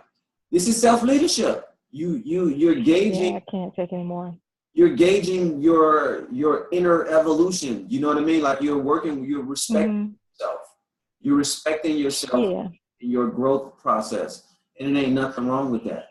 And then when you're ready, then the information will be here. Like, you know, people. Yeah, because I'll get empty again. I'm not empty. I'm still processing some of the other stuff and still in. So it's not ready. It's not time yet. It's important to listen to that. And particularly those of us who are releasing trauma, you kind of need to titrate it. Your nervous system can't take it all at once. If we were to all completely wake up overnight, our bodies would probably disintegrate because they wouldn't be able to integrate. Come on, Michelle, disintegrate. Poof. It really would. It's too much of a vibrational leap, you know. The fact that it's taking such a long time, all this ascension and stuff is really a gift because it gives us time to integrate, you know. And from the higher self perspective, what is time? What is linear time? You know. Right. So yeah, our personal, you know, our personality can maybe have an opinion about it, but it's really important to respect the body and our inner protectors. Sometimes they say no to the process for a reason because they know that your body is overloaded and you need to stop. Sometimes in sessions, in my training, I really had to learn about this and slowing down. You can get on a roll in a session and be like, you know, pulling parts out of dungeons and bringing them to lands full of unicorns and rainbows, quite literally. And it's exciting and you want to help free people. So you're like, let's keep going. But that process is impacting the central nervous system, the etheric body, the emotional body, the mental body, the physical body. It's like shamanic marathons. So if we finish a round and a client's protector is like, that's enough for today, that is enough for today. There's no reason to keep pushing because I'll still be here. You know, we're not going anywhere. So it's really important to respect yourself. And the fact that you're going slowly is awesome. In fact, I would say in healing, slow is the fastest way to go. Yes. Okay. Thank you. Yes. All right, you're welcome, Mom. Thanks for asking. Yes, thank you for joining us today. Appreciate you. That. Yeah, I know. Glad to be here. Oh, thank you.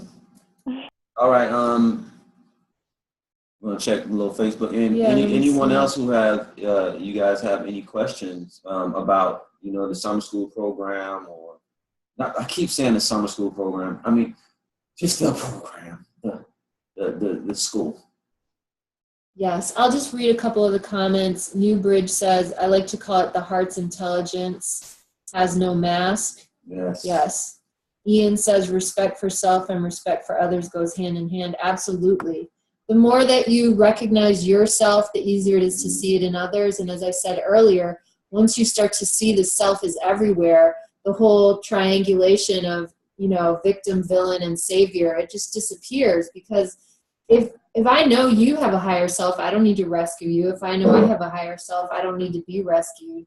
And if everything is self, why would I want to abuse someone else, you know? But again, none of this stuff works until we do the work inside of us. Everything that's happening out there, all these polarities in the political world, is happening because we haven't resolved our inner polarities. All the abuse of animals, it's happening because we're abusing our animal self, and so on and so on. So when you find the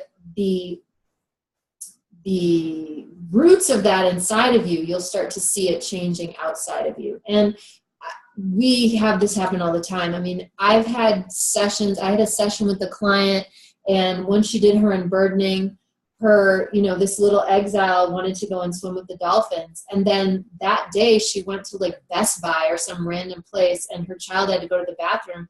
And they went in the bathroom and there were dolphins all over the bathroom. Have you ever seen that at a Best Buy? I haven't. So these like miracles start happening as you do this work inside of you. The external world is going to wink, wink, wink, like, hey, you're going to see the results. And so that kind of keeps you motivated, because I've worked with people who've got very severe stuff to clear out, and it can sometimes seem very daunting. But a message I really like to give constantly is, no matter how hurtful and painful the trauma was when it initially impacted you, bringing it out is really joyful and beautiful. It's not an ugly thing to do this healing. It's actually quite lovely and quite easy, again, once you get your protectors to trust you. And sometimes that can take a few sessions to really get your protectors to trust you. For whatever reason, we tend to attract people who've done so much work, their system is usually ready to go. But for most people, it takes some time for your system to just be ready to take that leap. And it's important to respect that, because we've been through some traumatic experiences here. So there's no agenda to rush. Just be kind, go easy, and everything will fall into place. Was there something else that you had wanted to do? Oh, you said you wanted to talk about the school more? Or I know this is really just a question and answer type thing, but also, just to remind you guys of that third month of the school. And it's not, even though to me, it's the juiciest point for me. I love the lucid dreaming and out-of-body experience work. If you guys have any questions about that, now's a good time to speak up. If you want to know more about what that is going to be about. And just a brief overview, again, I'm going to be giving you guys techniques and teaching you guys and giving you meditations and things like that for you to work on to get more introduced into your subtle body. You see, we're used to this physical body, but we're not used to feeling that subtle energy. And earlier, a gentleman, I forgot what his name was, but he was asking about like this feeling heated up inside, and that's that subtle body. He was connecting to his subtle body energy. And that third month of our program is all about that, through certain meditations that I'm going to be giving you guys, certain downloads that you guys are going to be able to download and listen to yourselves. It's going to really get you into that zone and get you into that like frequency. And once you start having these lucid dreams and out-of-body experiences, when I say the game changes, I mean, like there's nothing else greater than getting in contact with your energy body. That is what ascension is going into the light body. But imagine being able to go into that now, practicing living within that reality now. So when the transition and the shift finally does happen for everyone on the planet, you're already there. Now you're one of the forerunners. Now people are going to be coming to you to help them with their metaphysical issues, because you're already tapped into that energy. You know, you're not afraid of death. You understand what transition is. So whenever you let go of that fear, then you let go of the fear to become greater, the fear to become more. And that third month is about you applying all of this self-leadership. It's about you being that person and then going to that next level. Now, that third month is probably, I ain't gonna, just to be real with you, it's probably the hardest. They're all challenging in different ways, but yeah, it's probably because it's not like, you know, you just sit and you listen to your reading and you just get a chart or whatever. You got to go home. You have to focus on the third. Like, you have to do techniques. You have homework. You have like exercises and things like that you do that you can apply and you can utilize. So this is a very practical part of the program, but it's also the I feel like the true mastery part. You know. Yeah, the other months are really clearing out the not self stuff, clearing out the trauma, clearing out the distractions, healing all that stuff, so that you really can get in alignment to get into your power. I mean, to connect up. Oh, and let me mention about the dream chart now. Mm-hmm. So for those of you who don't know about this, in the third month of the program, you get a special human design reading. So everybody has a chart for their waking life person, but you have a separate chart for your dream body. So when you go to sleep and leave the body at night, most people are a different aura type. The majority of people are reflectors in their dream body. Only 1% of people are reflectors in waking life.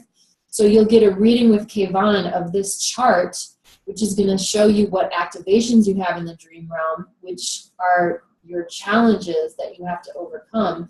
And it's important to know about this because this aspect of you is programming the waking life reality.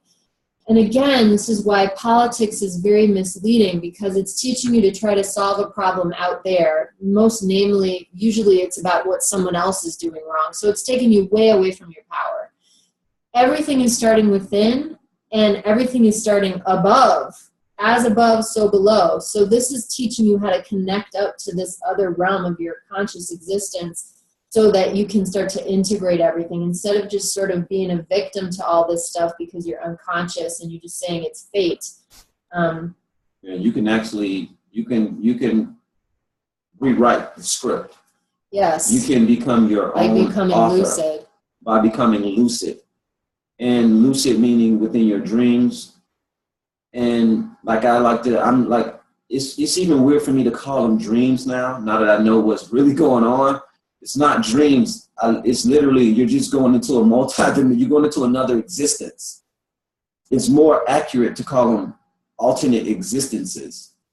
Now, the key is just a lot of times you're not 100% aware and awake within them. You're just kind of following the flow of whatever's going on or whatever the path is. So when we gain lucidity in our dreams, you know, we gain lucidity within our life. What does it mean to be lucid while you're awake, while you're here? Well, what happens is you lose the ability to be triggered. And the triggering process is something that is pretty much the hardest part of this whole waking up process. It's us getting to a certain level, then we get triggered and we feel like we get pulled down. Where when you start to become lucid within your reality, some might rub you the wrong way, but instead of responding in such a dramatic fashion, you understand that, okay, this is a reflection of myself. I have energetic control over the situation. I can respond to this situation any way I see fit. And because I know how to become lucid within the other realms of reality, well, let me call on my lucidity right now. And let me go inside and let me maybe say a mantra to clear the energy, or let me maybe just stop and breathe. When you can just stop what you're doing and then take slow, deep, long breaths out of nowhere, that's being lucid. Mm-hmm. Being able to just chaotic reality around you, and then you just tune it out and then you focus yourself and to get your mind right, and then you can actually feel joy within the chaos, that's being lucid. So that third month is you becoming more lucid on all levels of the game. And then I give out little gifts for individuals, special little graduation gifts for the people who participate in the program from the start to the finish, meaning you have sessions from the first month, the second month, and the third month. Then you get a special gift. And it's important because I put a lot of my spiritual energy, that Shakti energy, into the item. And I've already had some super good responses back from, the items that they received last time. I might switch it up this time. I'm thinking about doing something a little different, but I don't know. Who knows? Will surprise you, but if you join up to the program, you'll definitely be able to, receive that. But that's just icing on the cake. But and if you guys don't know me, I love to give extra juice, knowledge, just to push you, even though you over there. Like I like to just put a rocket boost on the back, just put a rocket pack on the back, and just drive you straight through to the source energy because you deserve it. You know what I mean? It's not, to me, I feel like it's not easy to invest in yourself. It's super easy to go buy a shirt, shoes, belts, purses, all type of stuff.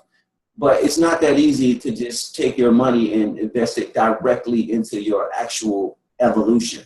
And like developing your energy body. And developing your energy body. And this isn't something that you can just show somebody and say, hey, look, I got this.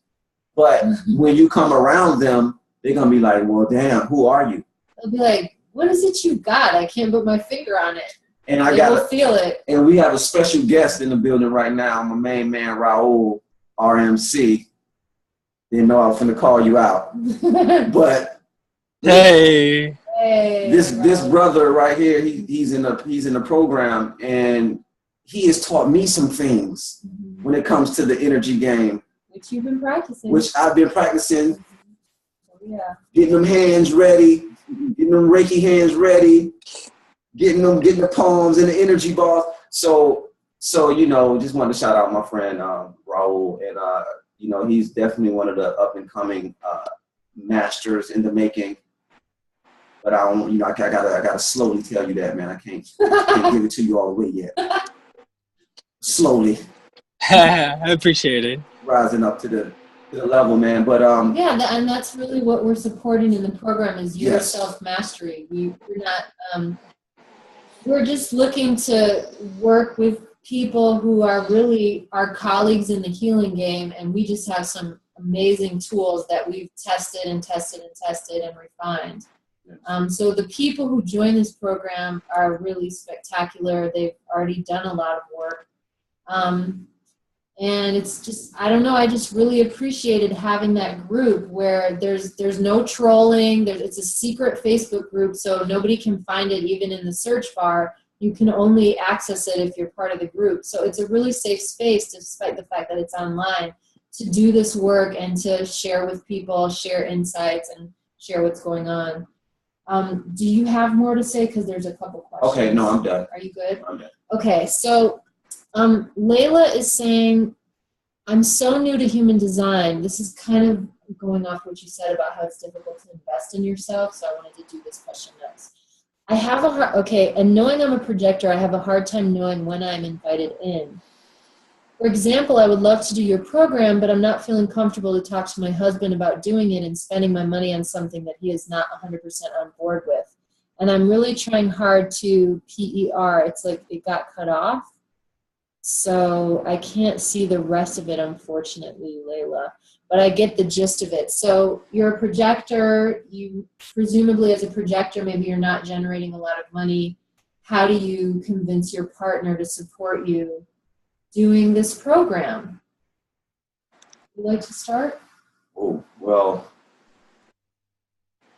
if your partner knew the power and skills and abilities that you hold with focusing your energy on anything, then he will double pay for you to do the program.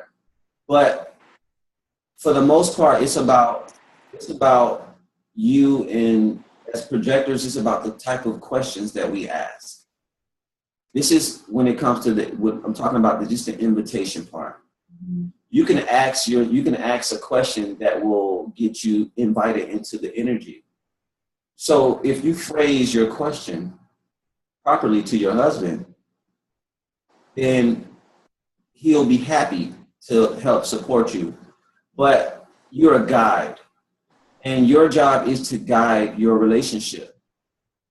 And if you're not allowed the space or the energy or the information to learn how to do that, because we were supposed to learn this growing up. All projectors growing up, we were supposed to learn how to become guides. But nobody, like, what is a guide? That's not a 9-to-5 job. That's not something. Craigslist, seeking guides. You know, people is guides like, wanted. Because husband is like, I'm investing in this money for you to become a guide. How do I know I'm going to get it back? Mm-hmm. So whatever you give out, you give back. And that's a universal law. Not one man or anybody can stop that. Whenever you as a projector go in about just learning who you are, you in turn help so many other people. This is a heart. This is heart. This ain't got nothing to do with the mind. The mind will be super happy. Your husband will be super happy if he understands how patient you're going to become after this, but how just even much more involved in just the healing of him, you, the entire family, your entire society. You have so much to offer to the reality once you wake up fully as a projector. I was able to shapeshift my reality, and I'm not even playing. I'm talking about bringing in new buildings into my reality, reconstructing parks, changing the financial situation in my own home. Like we can really bring it as projectors because we're the mental people within the reality. You're the grid workers. You work on the grid of the planet. It's a very specialized role that energy beings, unless they're particularly spiritually oriented and do some of that work, they might not understand it. And so it may be a bit confusing to them. And it saved my life, just to let you know. So at the end of the day, this is about your happiness. This is about you being able to feel just recognized and accepted for who you are, because sometimes we may give our money and invest our money into something, and we may not get it right back just right away. But now I'm just saying this because I don't experience that, by the way. Like anything I invest my money or my energy into, it comes back. If I go and spend $60, I'll get $100 back. But this is a belief that I have. So at the end of the day, it's how do we believe, especially when we're dealing with difficult people or someone who don't want to, it may have a problem with us, with just whatever we're doing. Their protectors are afraid of something because what you're going to be bringing is a tornado of change, and a tornado of differentness and elevation. You will change and expand in this program. There is nobody who will be safe from change and expansion in this program. And your husband will be around you. Yeah. So he'll feel that change, and and himself will change. And some people are afraid of that for whatever reason. They think that on the other side there's not a rainbow or there's not a pot of gold. They think that that's just an imaginatory thing. But when you understand that the sun never sets, and when you see the horizon, and this is how you know, you see the sun setting, and then you see the horizon, and there's like all this magical light over there. Get in the plane and follow that. All of a sudden, it's going to get back light again. And this is how it is when it comes to transformation and going through these dark spaces. It may seem like it's setting, but as soon as you start to move forward and you follow it, all of a sudden more light shows up. And this is the case with any investment. This is why I call it an investment, because you always get the money back. You get a return. This is an investment. You get a return. Why would we invent the word investment if that wasn't the definition of it? So when you say that this is an investment, then what it'll do is it'll go into his subconscious as a possible return. The return can be you're more loving. The return can be you're more knowledgeable, and now you're performing miracles for your family, because I know for a fact I have performed miracles for my family already, and I still do it, and it's literally nothing special. It's just I studied, I went in, and I invested in myself. I paid hundreds and hundreds of dollars to get my program. I put in hours and hours of studying.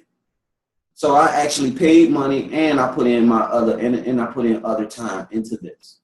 And it brought back way more than what I just paid and what I paid out. So in anything that you do, whether it's getting sessions or whether it's investing in anything, change the word to invest. And what'll happen is you'll put that hook on it, and that hook will pull it back. And you'll create this loop of as you give, you receive, because that is a universal law. As you give, you receive. So the program is just a program. It's just any other thing that you're going to pay for. But the difference is you're giving into yourself. This is totally going into you. I think that it can be hard for projectors to invest in themselves because the projector's question is, who are you? The projector is always tapped into the other. You learn about yourself through the other. So sometimes projectors have a problem really focusing on themselves because it feels like there's nothing there to focus on. Yes. So that can be a challenge. I have participated as like a student in a lot of online coaching programs, and I'll say a major difference with our program is that for less money than a lot of those other programs, you're getting even more value because we're doing the group coaching webinars. So webinars like this, so you have a chance to ask us questions in a group like this. Second, we have a Facebook group that I'm present in, and Kayvon not as much because he's the projector. I'm more the group person. So I'm checking that page every day and responding to stuff. And third, most importantly, it includes an individual session or two, depending on the package, every month. So what I found is in some of these group coaching programs, you get all this information and maybe you get some group meditations going and stuff, but you can kind of feel like you're just sort of a satellite orbiting the group or orbiting the coach and what's going on. Here, we're constantly engaging you. We're giving you practical homework. We're giving you direct experience of the self and what we're talking about. So we're not just giving you theory about human design. We're actually going in with you individually about your chart and helping you understand your chart. And then the webinars are to help you understand the larger context and story of human design so you can maybe understand other people a bit more. The first month, I'm not just giving you theories about shamanic clearing and healing. You're actually doing it repeatedly. And you're given the tools and the model so you can understand how it works and learn to do it yourself. And yes, there's all the information about the program is on the homepage of our website, which is www.activationcoaching.com. So it's activationcoaching.com. And I've got all the list of all the webinars through the 3 months. I will also say, like, for people like projectors where you may have trouble, you're maybe not in control of the family cash. If you need to break things up into payments, schedule an appointment.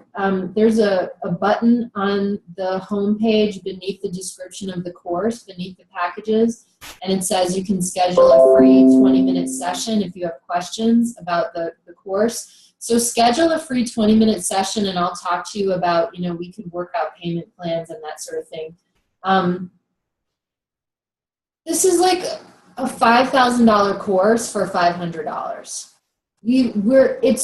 The cost is so low, like we're really pricing it as low as we possibly can for the amount of, just time and energy that we're putting into this. I would not feel bad if I were charging $5,000 for this course. I would not feel bad at all. I wouldn't blink an eye. we just know that many members of our audience and our coaching circle, whether it's younger people or healers who have money, wounds, don't necessarily have $5,000 lying around. But I would not feel at all incorrect charging $5,000 for this program, because you get so much one-on-one attention, and we cap it. There's not going to be 40 people in the group. We cap it so there's only a certain number of people, so we actually can respond to you individually, because we're aware that we're bringing up a lot of stuff. We're going in deep, and you're trudging up all this stuff. So we want to be there to kind of catch you if you're stumbling through it, number one. Number two, we also noticed we've been coaching together for 4 years now, these common themes that kept coming up in all these sessions. I'm like, gosh, if these people just all knew each other, it would be so comforting. There's something really nice about realizing how normal it is to be going through some of the stuff you're going through that perhaps the people in your immediate reality would find weird, but we don't find it weird. Not at all. It would be, I don't know what you could come to us with that would cause us to reject you. Like, we've seen and heard it all. So we can hold space for a whole wide range of stuff. So there's just a lot of support in the group, but also one-on-one support. So this is a high value program for a relatively small cost. And as Kayvon said, you'll be investing in yourself. Now, as a projector, investing in yourself, it means you're learning to wait for the invitation, so you're not meddling in other people's business when you're not invited. That might make them feel like that could be an exciting change. You are developing your self-confidence and developing your skills and specialties and your self-leadership. What that does is, a projector is like a lighthouse that turns on a light, which people who even their third eye is closed, they can see it and sense that on other dimensions, and it's going to flock. They're going to start flocking to you, because when the projector's light is turned on, that's when people come to you with invitations. And the more self-led you are, the more clear you are, the more you're specializing in your thing that you came here to do, the better the invitations are. Yes, and also that light shines on your household. Yes. So the people around you, it's like contagious. It's like a virus. Mm-hmm. As you become successful, the people around you, they become more satisfied. If your husband is a generator or another projector, they will become more satisfied, or more, he's a manifestor, more peaceful, reflector, more surprised. So literally any one of us, if we're that one person in our family, or the spouse, you're doing it, or your husband don't want to do it, or you're doing it, or your wife isn't into it, by you doing this work, it will rub off on that person. The benefit that what you're doing will benefit them, because they are no different than you. You see, I don't play that separation game anymore. Like, we can do it, we can play around with it, but I don't really play it that deeply. I only do it as far as projector, generator, manifestor. Other than that, we're the same. So that means if I become better, you become better. Now, you can refuse it, but one day he'll creep in. He'll slip right on in. And you one day will be on the other side with your boy. And you will be happy, and you will be in the love, and you will be in the light. So at the end of the day, you're going to get what it is that you're supposed to get. And you're going to join the programs that you're supposed to join. You're going to have the beliefs that you're supposed to believe. You just got to know that you have a say now, co-creating with our higher self. You can say something. You don't have to just be quiet and allow life to just go past you. You can ask questions. Projector, you can't initiate, but I don't want to say you can't initiate. You can initiate. It's just that if you initiate, it's just going to be a lot more struggle. You still can make it to the goal. It'll be a lot tougher. That is it. We're trying to make your life easy. We're trying to make everyone around you, we're trying to make their life easier. All it takes is just one person out of the household. You don't need the whole household. It'll be good if everyone in the whole household is excited about it and they want to learn about themselves and expand, but they're going to do it anyway. But if one person goes in, and especially a projector, you're like you know, I don't want to down anybody else, but you're kind of like the leader of your household in a certain respect. Because you're the guide. Because you're the guide. So the energy beings, they may not have time to kind of see things from where you see it from. Refining her question, saying that they both believe it's important to invest in themselves and they've done a lot of work, but it's more that it's uncharted territory and he has a harder time believing in this. So that's part of the reason why we do all this free stuff, because, you know, our challenge is we're doing this work and we know it's super effective and we've practiced with hundreds of people at this point and we just see amazing miracles. It's mechanical. The human design is a mechanical thing. Hold your thought. Okay. Because I want Michelle to express hers, but just to let you know, human design isn't something to believe in. Do you believe in science? Do you believe in math? Do you believe a car's motor runs when you turn the car on and press the accelerator and that it'll stop when you press the brakes? It's not a belief. Yeah. The human design is a system. It is a mechanical system that no matter what you do, you will be behaving like this. Like no matter what, I behave like a projector. As I wait to be invited, when I waited to be invited, my entire life changed. I stopped going. First of all, it got so bad to where I thought I was a manifestor and I was just going out. I was trying to apply. I applied 50,000 different jobs after nothing. I was overqualified for every single job.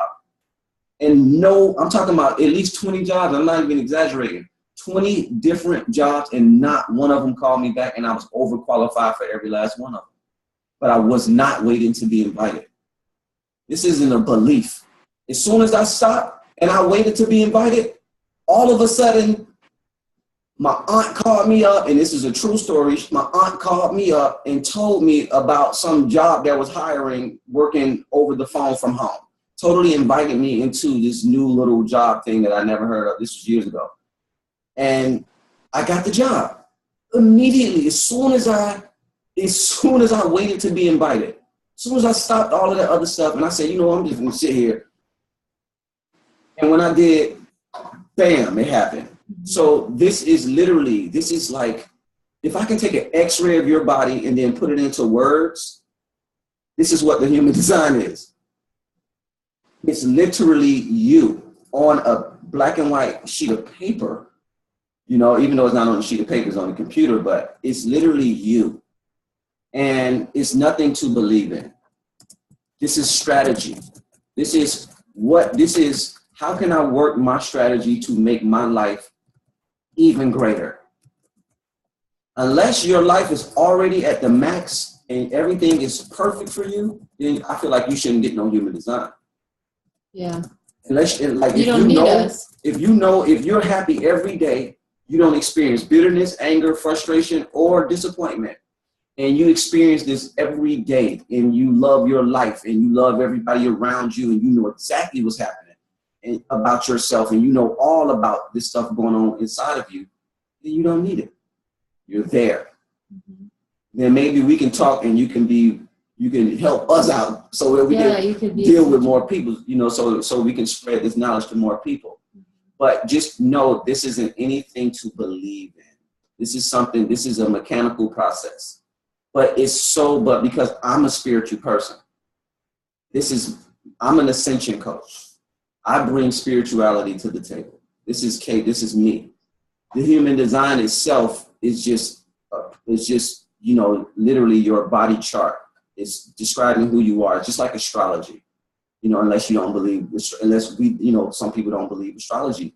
Some people may not think that there are stars up there, or they may not see stars when they look up. They may only see clouds. So this is important just to know that this isn't a belief thing. This is something that's happening. Well, and also, you know, if anyone is wanting to join and their partner is feeling some, you know, resistance about it, you can invite that partner to watch our free workshops. I have a free workshop taking you through an actual shamanic clearing session.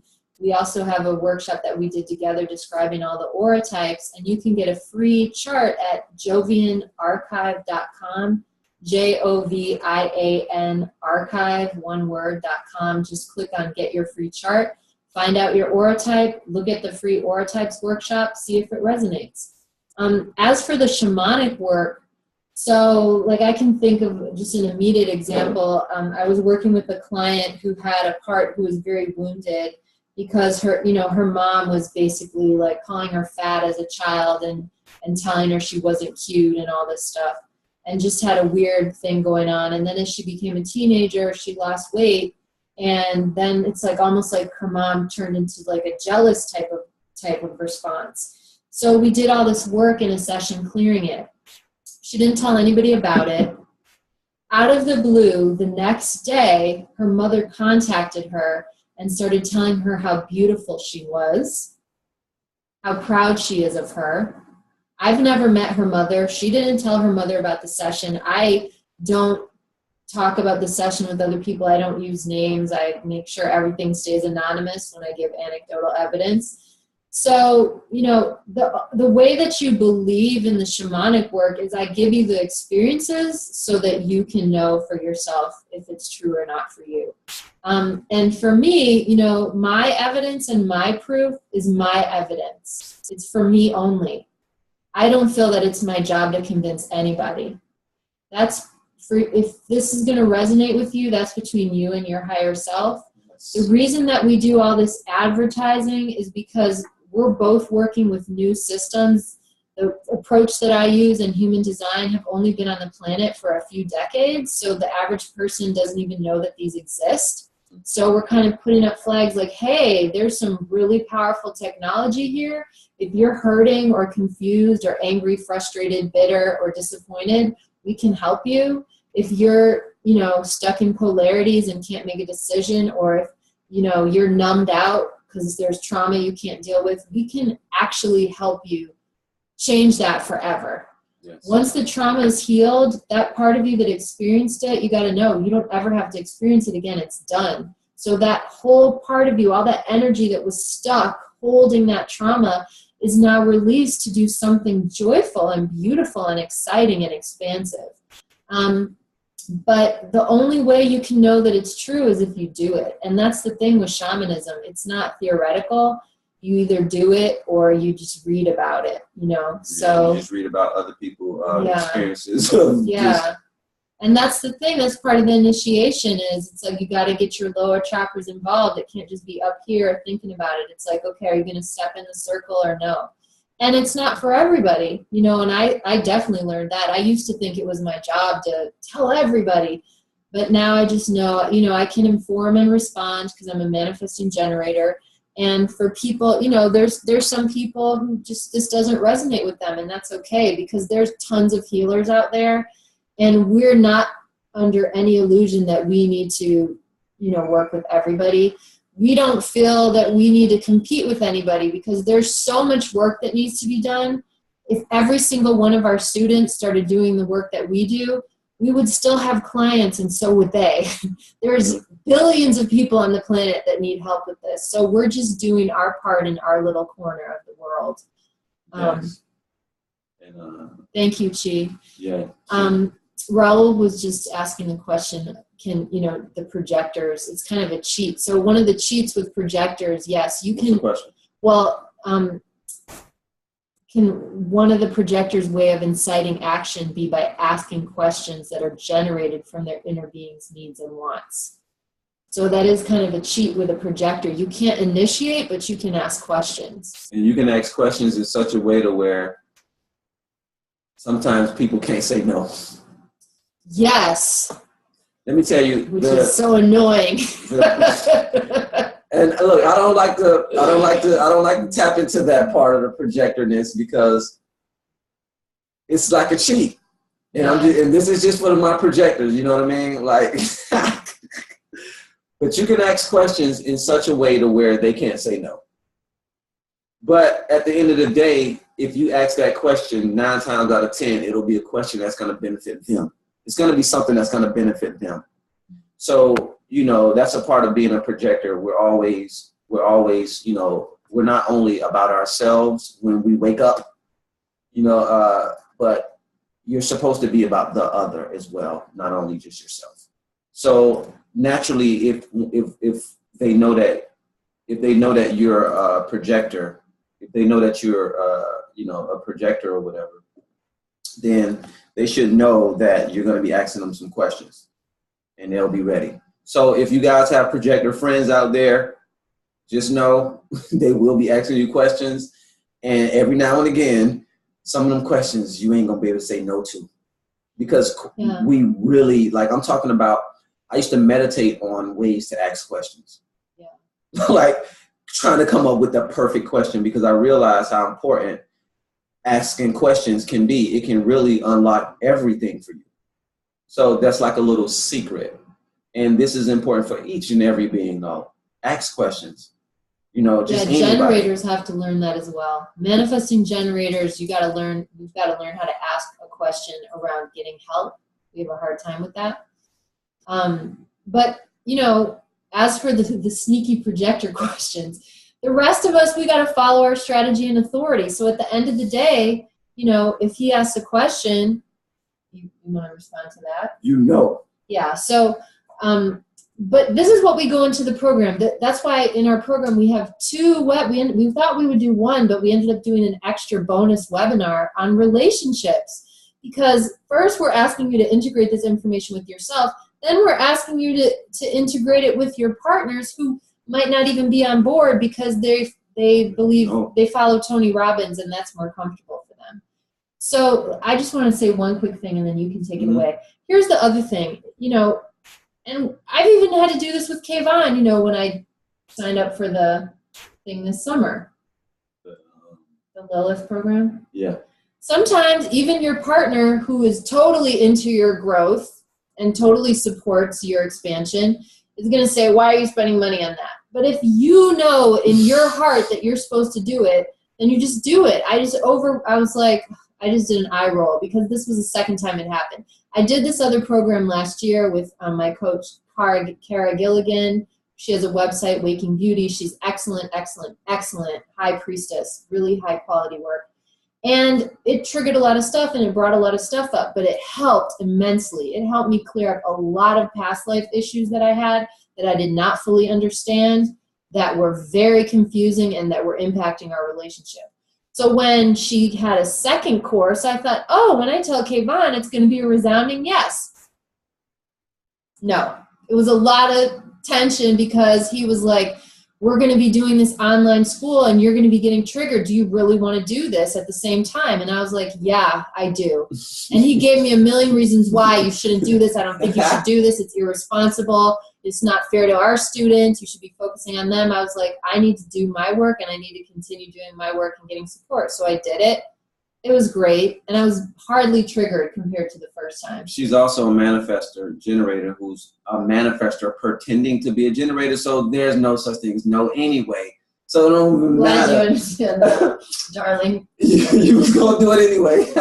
But even a project, I mean, but at the end of the day, if you really want to do something, you will, it's important. Like the Atlanta, I was on the fence about going to see this teacher we went to see. It was going to be like $600, and it was a lot of money for us at the time. I was like, I don't know.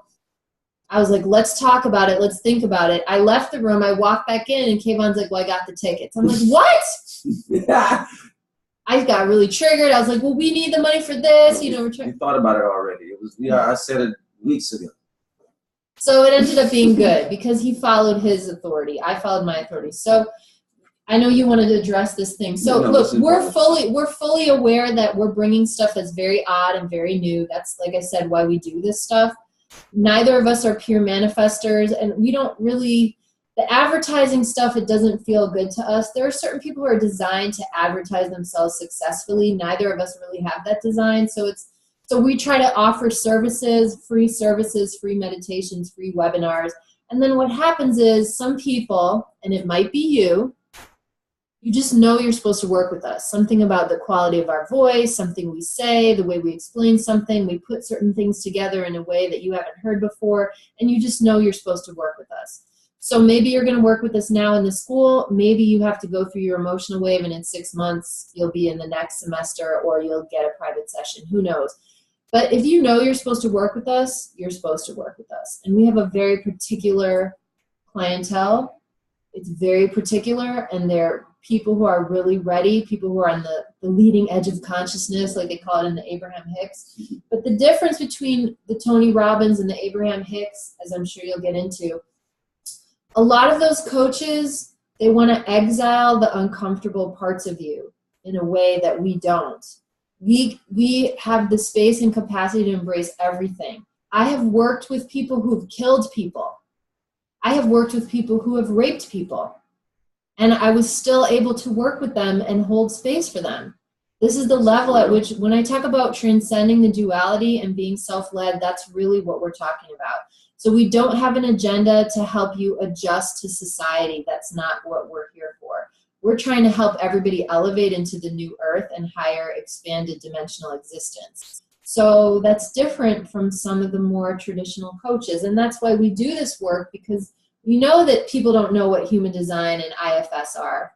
We know that a lot of people don't even remember their dreams, let alone have a lucid dream. So we do this to kind of educate, and then that kind of goes out. And then there's another group of people. There's the people who watch us, and then there's another group of people that are really ready to take the plunge, and you feel it in your body, in your bones. And you can trust that, because every penny that you invest with us is going to be well invested. You are going to be so happy that you did it, because like I said, this is really like $1 million program. Yeah. Ding. Ding. And you know, and not to, like she say, not to down any of those coaches. I feel like each and every coach out there, they're given the information, and they're given the juice at whatever level that they're at. And certain things worked in the past that just ain't working now. You got coaches that charges you thousands of dollars, and they pile, 100,000 people, thousands of people or hundreds of people within a seminar, and they give you these overall huge statements that get you empowered. You have coaches that just empower you, and then you get hit with their energy, and then you walk away. But then you have coaches that really go in on you.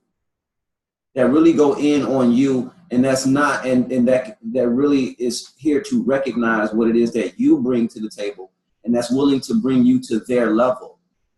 I'm the type of coach that where I'm bringing you to my level and beyond. Not saying that I'm at the highest level on the planet, but I know what level. I know I create miracles. I've already experienced, I've experienced a lot within this. I've experienced people getting healed from cancer. I've experienced things appearing, disappearing. I've experienced interdimensional beings with these physical eyes. So there's a lot more to the reality. And this is why I call myself an ascension coach now, because I'm here literally helping you to ascend past all of that old third dimensional, fourth dimensional stuff. This isn't about getting rich. This isn't about that. This is about relationships. This is about the relationship that you have with yourself. This is about waking up every day and being in an orgasmic state, and then going to sleep in an orgasmic state, because you understand that this reality is catering to you. And eventually you will get there, and you don't have to pay thousands and thousands of dollars to get there, because I don't care about being rich, even because I feel like I'm already rich within my spirit. And I know that all of that stuff is going to come. So this is why we don't charge the prices of Tony Robbins and all of these individuals, because I deal with those masters that just go to work every day and make people's shoes and clean people's shoes. Like, I deal with the real masters that's out here on the streets and that's interacting with people. And the real masters are you guys. Well, everybody's strategically placed. Masters, they come in, they get the memory wipe like everybody else, and then have to build back up. IFS, it stands for Internal Family Systems. It was developed by a family therapist who took the principles of family therapy and the relationships between different members of the family, and he discovered that there's a parallel system inside of you where you have parts inside of you that are holding that energy that you got from your family of origin and so forth. I want to say I actually like Tony Robbins. I like Abraham Hicks. I love all that stuff. But again, what unfortunately happens is you go to the seminars, and if you know about human design, those of you who graduated from our course, you've seen this. When you get around another person, wherever you have open centers and they have defined centers there, you absorb their energy and magnify it. So let's say you get around a coach with a defined will center and you don't have a defined will center. Whenever you're around them, you're going to feel like you can conquer anything. You can go the extra mile. You could live every day like you're in boot camp, no problem. But once you step away from them and try to repeat that, you're going to be grasping for energy because you're not built that way. Not everybody is designed to run on willpower. In fact, the vast majority, I think there's only like 30%. I've heard 30%. You always say 13. I've seen 30%. But regardless, it's a minority of people. Somewhere between 13 and 30% have a defined will center. The rest of us are not supposed to be operating on like going the extra mile and using willpower. It's not for everybody. This is why there's so much heart disease in the United States, because everybody's trying to operate with a center they don't have defined. And just to clearly, willpower, we all do have the ability to use willpower. When you don't have the willpower center defined, you can't afford to waste your willpower energy on something that's not resonating with your heart. Something that's not resonating with you, with the true you from the inside, not the true you that you went out, learned something, and now you're wearing this mask and you got on these clothes. The true me is an artist. The true me loves to give people information and love. I love to empower people. That's the true me, and I empower people through my expression, whether it's what I'm wearing, whether it's what I'm saying, or what I'm drawing. That's the true me. And when you get to that level of the game, nothing can stop you. Mm-hmm. There's nothing else in your way. Only thing it is now is just expanding. What else can I do? What else can I do? What else can I do? And we just have different routes to the expansion. So people with a defined will center, they have a reliable willpower that is consistent over time every day. Yes. Most people don't have that. So, for example, what I saw in the yoga community, there's this very asana-focused way of practicing where it's like, oh, who can do the most powerful asanas? And if you have a defined will center, that might be the path for you. Most of us don't. Now, if you're a projector without a defined will center, trying to operate like a manifesting generator with a defined root, sacral, and will, you're going to burn yourself out. And then if you hold that as an ideal, you're going to judge yourself as being like weak or lazy. You're not. It's just they haven't, literally, people with that center defined, it's like an extra superpower. So forgiving ourselves for not being able to be like that, but then also, just respecting everybody's design. That's part of the beauty of what this offers. So the point being, at any rate, we can get around a coach who teaches us something and makes us feel a certain way, but once we leave their presence, we don't have their energy anymore. So what we're teaching you is how to operate whether we're around or not. We teach you these shortcuts on practicing being self-led. Well said. As for the Abraham Hicks stuff, of course we want to be on a higher vibration. Of course we want to focus on the positive and expansion and seeing the life that we want and focusing on that and imagining that and being happy. But if you have unresolved trauma, it's really abusive to ignore that. And in fact, it makes it harder to focus on the positive stuff. And I just wonder sometimes if the people in that community are even aware of techniques like IFS, where you can actually easily go back, return to the original trauma, not to camp out there and set up a tent and a shower and a kitchen and live there forever, but to rescue that part of you and integrate it into present time so that that part can authentically participate in being in a higher vibration. If you were abused by your uncle at age 6, telling the 6-year-old to shut up and vibrate higher is really cruel. And I know that there's nuances in the Abraham Hicks stuff, and they say sometimes the best way to raise your vibration is to express your anger, because that's healthy. So I know that they, see some of these nuances, but you do get the feeling that they kind of want to eliminate the shadow. We don't have a problem with the shadow. The higher self doesn't have a problem with the shadow. The higher self doesn't have a problem with the parts of you that are in pain, because we know how to hold them and give them love and resolve the pain. So we don't have to exile anything. We can welcome and accept all parts of you.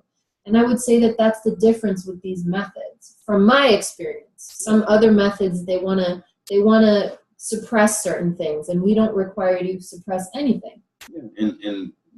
And just to close it off with just with these, with the famous coaches that have thousands of people just coming to their things and stuff like that.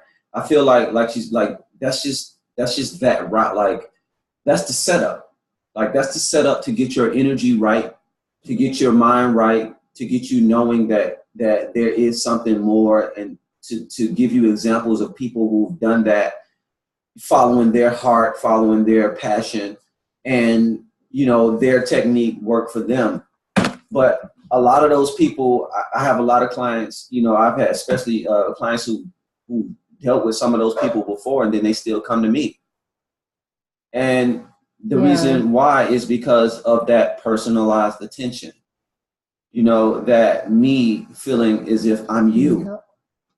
And when you are dealing with somebody that's like that, it's kind of like we're friends and we're having a conversation, and it's a lot easier for the information to integrate within your system.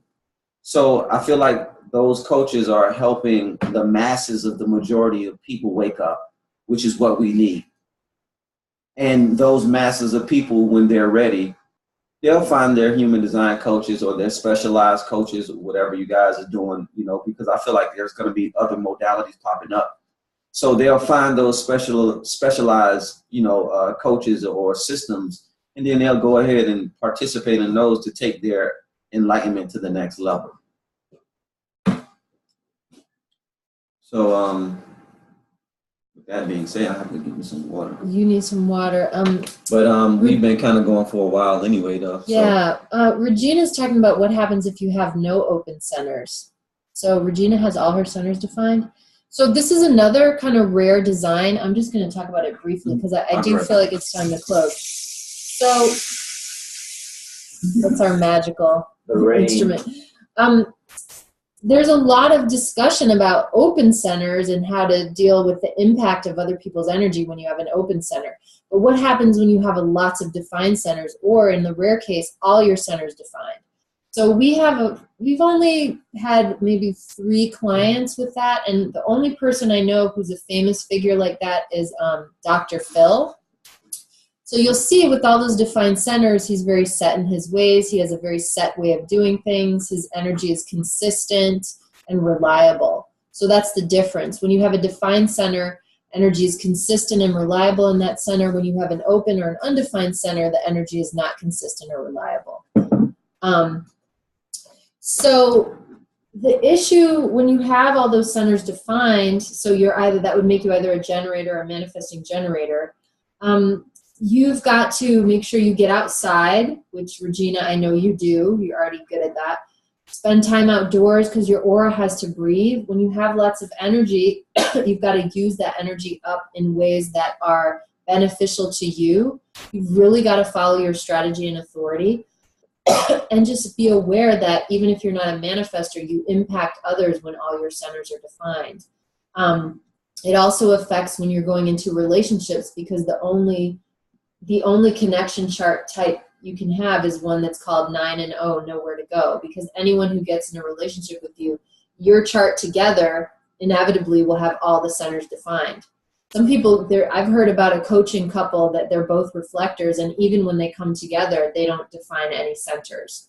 So that's very rare. Most relationships, a couple of centers get defined when the people come together. So, you've got to respect and know your design and give yourself the space, the movement and exercise you need, but also the rest that you need. A a lot of times people with defined will center, they're not allowing themselves to rest enough. Defined all centers. Well, and also defined all centers on, which That's what we're talking exacerbates about, it. right? Yeah. Yeah. Yeah, but by definition, she would have the defined will center. But yes, the subject is all the centers defined. So you want to.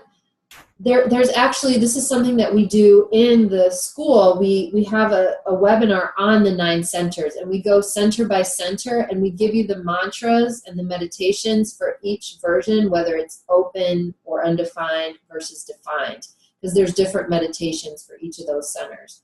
And those are somewhere online. They're tough to find, but I can post them. But yeah, also just with having all of those centers defined, when it comes to releasing programs and releasing things that no longer serve you, there's going to have to be a lot more patience when it comes to you and just anyone around you dealing with you in your transformation. Mm-hmm. Because you have to literally empty out all of those defined centers so that you can allow more energy to come in. Mm-hmm. So having all those defined centers, it makes you feel as if you're full, just all day long. You're full. You're fully activated. You're the entire house fully furnished. Yes. So it's literally like the route that you run in life. You just have a lot going on within yourself. So dealing with other people is kind of like you got to make room for them. Mm-hmm. And when you have so much going on within yourself internally, there may not seem like there's a lot of room for them because you have a whole community going on inside of your body. Mm-hmm. I would also say, and I don't know if this is human design teachings or not, I'll just say from what I noticed. So Kayvon only has 3 centers defined. He's very open, 6 open centers. I have 5 centers defined and only 4 undefined centers. So what I've noticed is that the open centers, they seek stimulation. They want to get defined. Wherever your centers are undefined, that's where you've come here to learn. So you're seeking stimulation and input because you want to learn. Where your centers are defined, you don't need the stimulation because you already have reliable stimulation happening within you. So one thing I've noticed is that we have different stimulation thresholds. Like, if Kayvon doesn't have music or the radio on while he's driving, he'll literally just float off. It's very easy for him to leave his body as it is. So he craves a lot of stimulation. Me, on the other hand, there's certain times, like if I'm driving alone, where I'll just drive in silence so I can kind of clear out and empty what's within me already. I feel like my need for stimulation stops here, and Kayvon's keeps going and going and going. So I can only imagine if you have all your centers defined, it might help you sometimes to spend time in silence. Definitely can help everyone to go out in nature. But if you have a lot of defined centers, you won't lack stimulation in nature. You can go and be in silence. And Regina, I know that you do that a lot. I see your posts on Facebook. You're always doing beautiful stuff outside that you share with us. People with a lot of open centers, it can feel boring to do that. You're not getting enough stimulation just being in nature in the silence. So that's something, Kayvon kind of stretched, and since we've been together, he's doing it a lot more because he's experienced massive benefits. Meditating outside under a tree is good for everybody. But if you have a lot of open centers, you may feel some resistance at first because those open centers, they want the stimulation. And yes, Raul, what you're saying, we are the new age. We are the ones bringing this fresh perspective to the earth to integrate an open space for humanity to evolve to a new platform. Absolutely. And that's what we're doing with the coaching. We're healing the healers. We already know that you guys are out here doing the work in whatever way that you're doing it, wherever you are. And there are certain kind of key benchmark experiences that you kind of can't go back from. So there's certain key experiences that are sort of important to the awakening process. But apart from that, it's not really hierarchical. There's some ways where, I can be really strong and competent, and other ways where I need work, and vice versa with somebody else. So we're all learning and growing together. But what we're doing here is we've organized this school so we can all support one another and grow together. And of course, sharing these really incredible tools that we specialize in. Yes, yes, yes. I think the questions are done, but it's probably time for us to wrap it up. Yes, being a manifesting generator is definitely confusing, Regina. You've got to really practice the strategy, and depending on the type of manifesting generator you are. But we've all got to wait, and even manifestors have to wait. They've got to wait for the inspiration. So everybody's got to learn about waiting. Yes. But I feel like it's time, to wrap it up. So thank you to everybody. Some of you stayed on the whole time. Thank you so much. Appreciate that. Appreciate Thank you, that. Cheryl, Warriors. for being here. Thank you, Raul, and thanks to everybody else who came and left already. Thanks to everybody on Facebook. Nice. And the Aura Types video, it's on our YouTube channel, which is just called Activation Coaching. It's called Intro to Aura Types. It might say Human Design, Intro to Human Design Aura Types. But it's also on our website on the Workshops tab. The website is activationcoaching.com. All the information is on the homepage now for signing up. If you need to discuss some sort of payment plan, schedule the free 20-minute consult and we'll discuss it. And with that being said, I want to just send off, my love and my light and my blessings to all of you and your family. And just, I wish you nothing but success, satisfaction, peace, and surprise on your evolutionary growth. So with that being said, may you have a good night, a good day if you're in another part of the country. I love you, I love you, I love you, and we are here for you. And there's a lot of us out here. So yes, thank you. Yes. Thank you. All right. Good night, everybody. Good night.